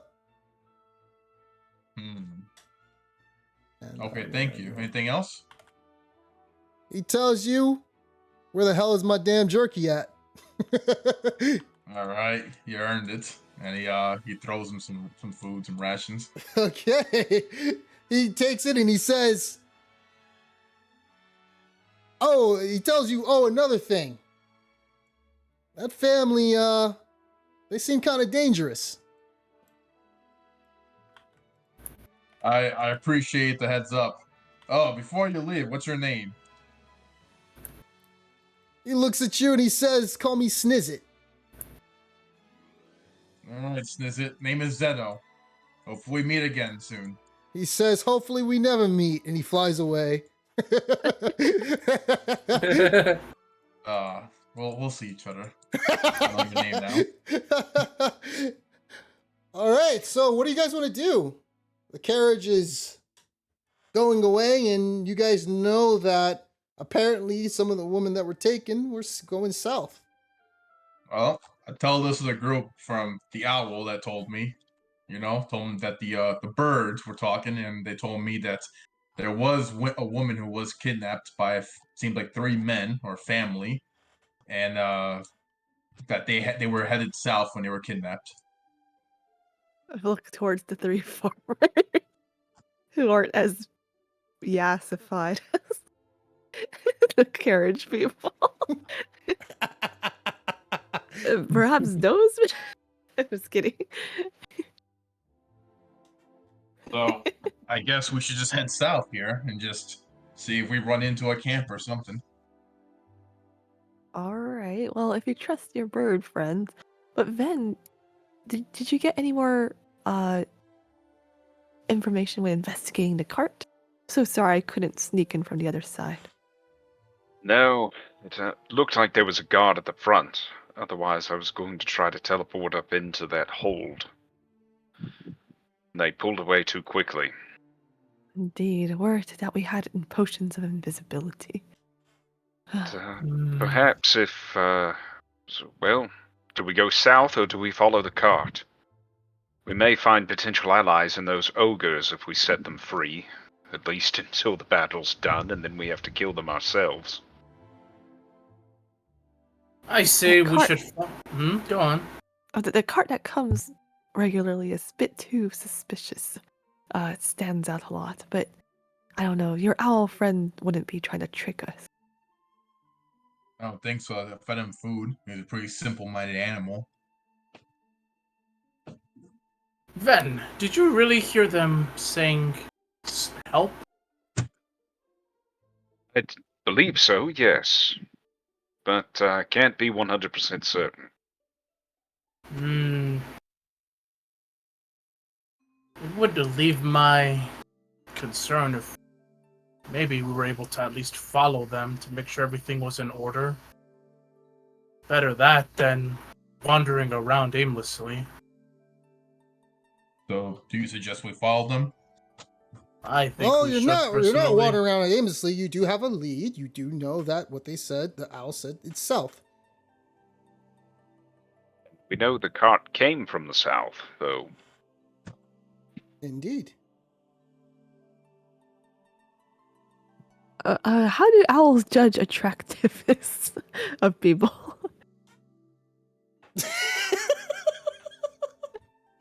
He's just gonna have to take his word on that. I don't know. Owls probably Alright. think every single human is ugly, but Alright. I'm gonna. Can I do like a roll on D2? I want to see what I'm gonna do. it's up to you. I don't care. You can do whatever you want. Okay, yeah, I'm gonna do that. Alright. Roll is We'll very. follow what Wall wants to do. If everyone feels comfortable. There's a wool, there's a way. Maybe. No, I don't know. Also, you guys, here's the thing too. You guys do know that the path trails around here. You guys haven't even investigated this area to see what's going on or anything. If you could track to see if you could find anything else. So just a heads up. The south area? What where if we the, were where the to- fork is, Mhm. where the fork is. Like you guys Oh, haven't like okay, really okay. investigated this area, so Alright. Maybe if we split up and then meet back up with information, that would be best. I can't shake my feeling. I do want to make sure that card is safe. Well, you're more than welcome to go after it by yourself if you want, Wool. I don't mind. If you guys want to check south, that's fine with me. Great. Maybe we could split up then. okay. Alright. Did the barbarian brothers want to go together, or should I go with one Oh, of I'm them? going south. That's what the bird told me. Alright. Wall going by himself? I would say you three should stick together. Let me go by myself. I'm not going to get into any fights, but, just to get some information from the distance would probably be for the best. Alright, don't get killed. Well, I've made it this long. I say the same for you guys. Don't get too hasty now. I'm gonna go and Get the horse. get my horse. Okay, so here you go. Your horse. As the rest of That's you. where you were. How come the horses can be invisible, but we can't? Shenanigans. Chicanery. So you guys are going on the horses, and you guys are going to so Wall is going north, and as you're riding, Wall, do know you're visible, and Corwin can see you With a ballista. with a ballista.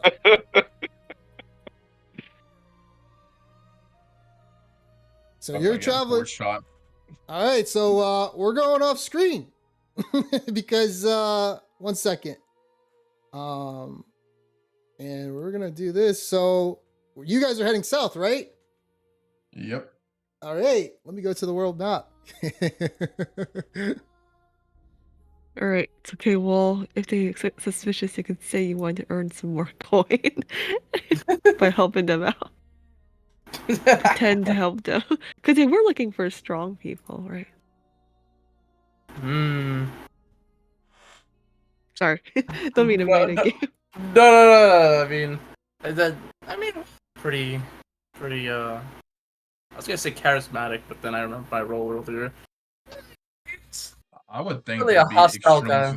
suspicious if he just walks up to them, especially since he declined to Oh. Yep. the first time. Just follows them all the way. He's like, "Hey, I want to join you guys again. Is that job offer still there?" No, I mean, I'm just gonna. I mean, Wall's plan is just go and just be like, I don't know. I'm just gonna look around, going down these paths, just checking things on the road. I was about to die. I had to make a new character again. Oh yeah.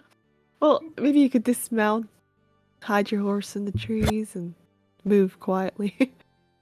Nah, Wall's not that kind of person. Okay. At least not when he's going solo. All right. Well, we'll trust your owl friend for now.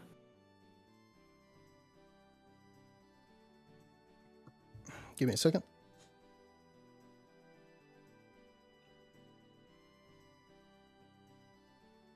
There's small versions of us in town. Oh look, yeah, there is. There's the big us and the small ones. Yes. So, What is this, a town for ants? it is a town for ants. All right, so Wall, let me go ahead and bring the big boy out.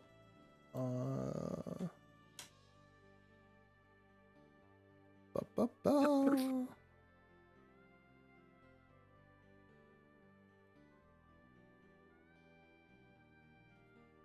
Where is...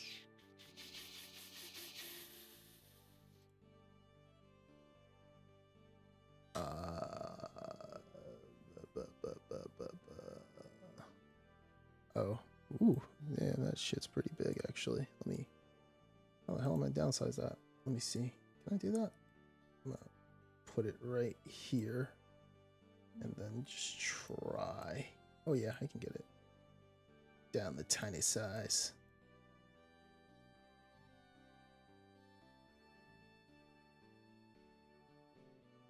Sweet. All right, cool. So let me put it on the map. All right, well, so you are following the carriage, and you notice that it's heading towards Lilion, the same road and path as you were following it along. Are you being...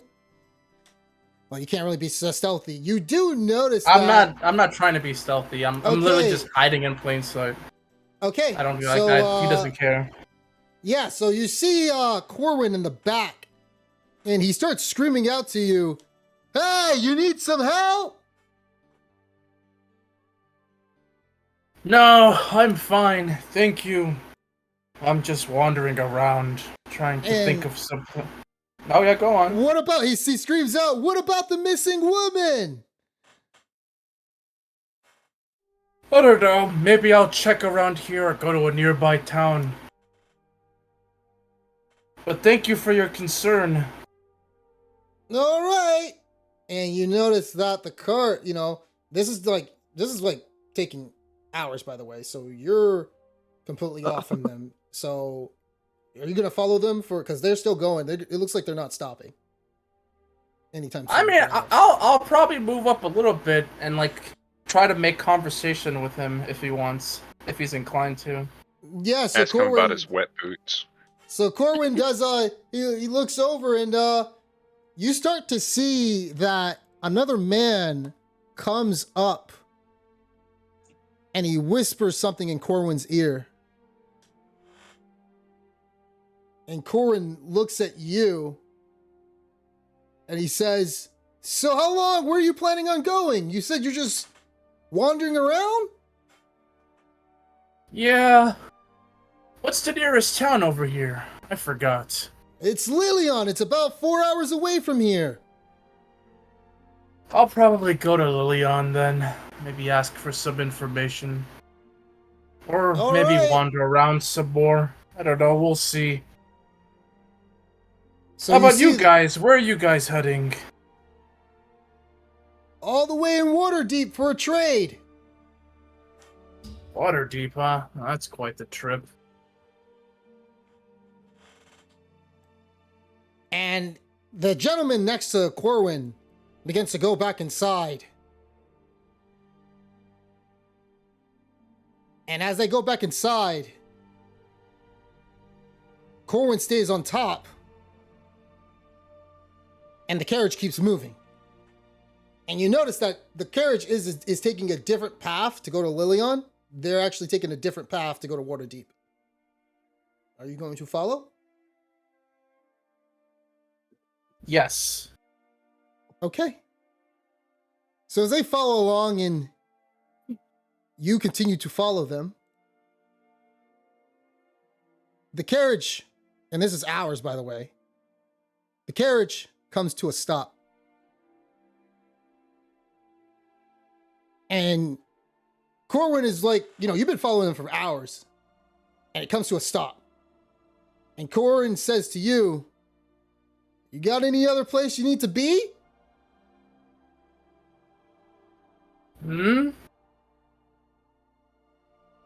And there's no one on the road. And Corwin says to you, here, let me help you with that. As he fires a ballista at you and the horse. And let me see if it hits. Oh no. That's a long walk back. That is going to be a hit. And you take 30 points of damage as the ballista blasts you and the horse, and you fall off the horse, tumbling into the ground. Good thing I had that tea.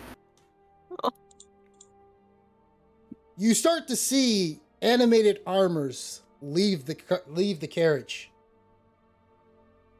and start walking your way. What are you going to do? Look it back. So Wool thinks... Well, how's the horse doing? Is the horse dead? Oh, that horse is fucked up. It's like, it's not dead, Oh. but it's completely like, you can tell that it wounded the horse very badly. It's broken limbs. You think a potion would heal it? No. Here you go, horsey. Take this potion.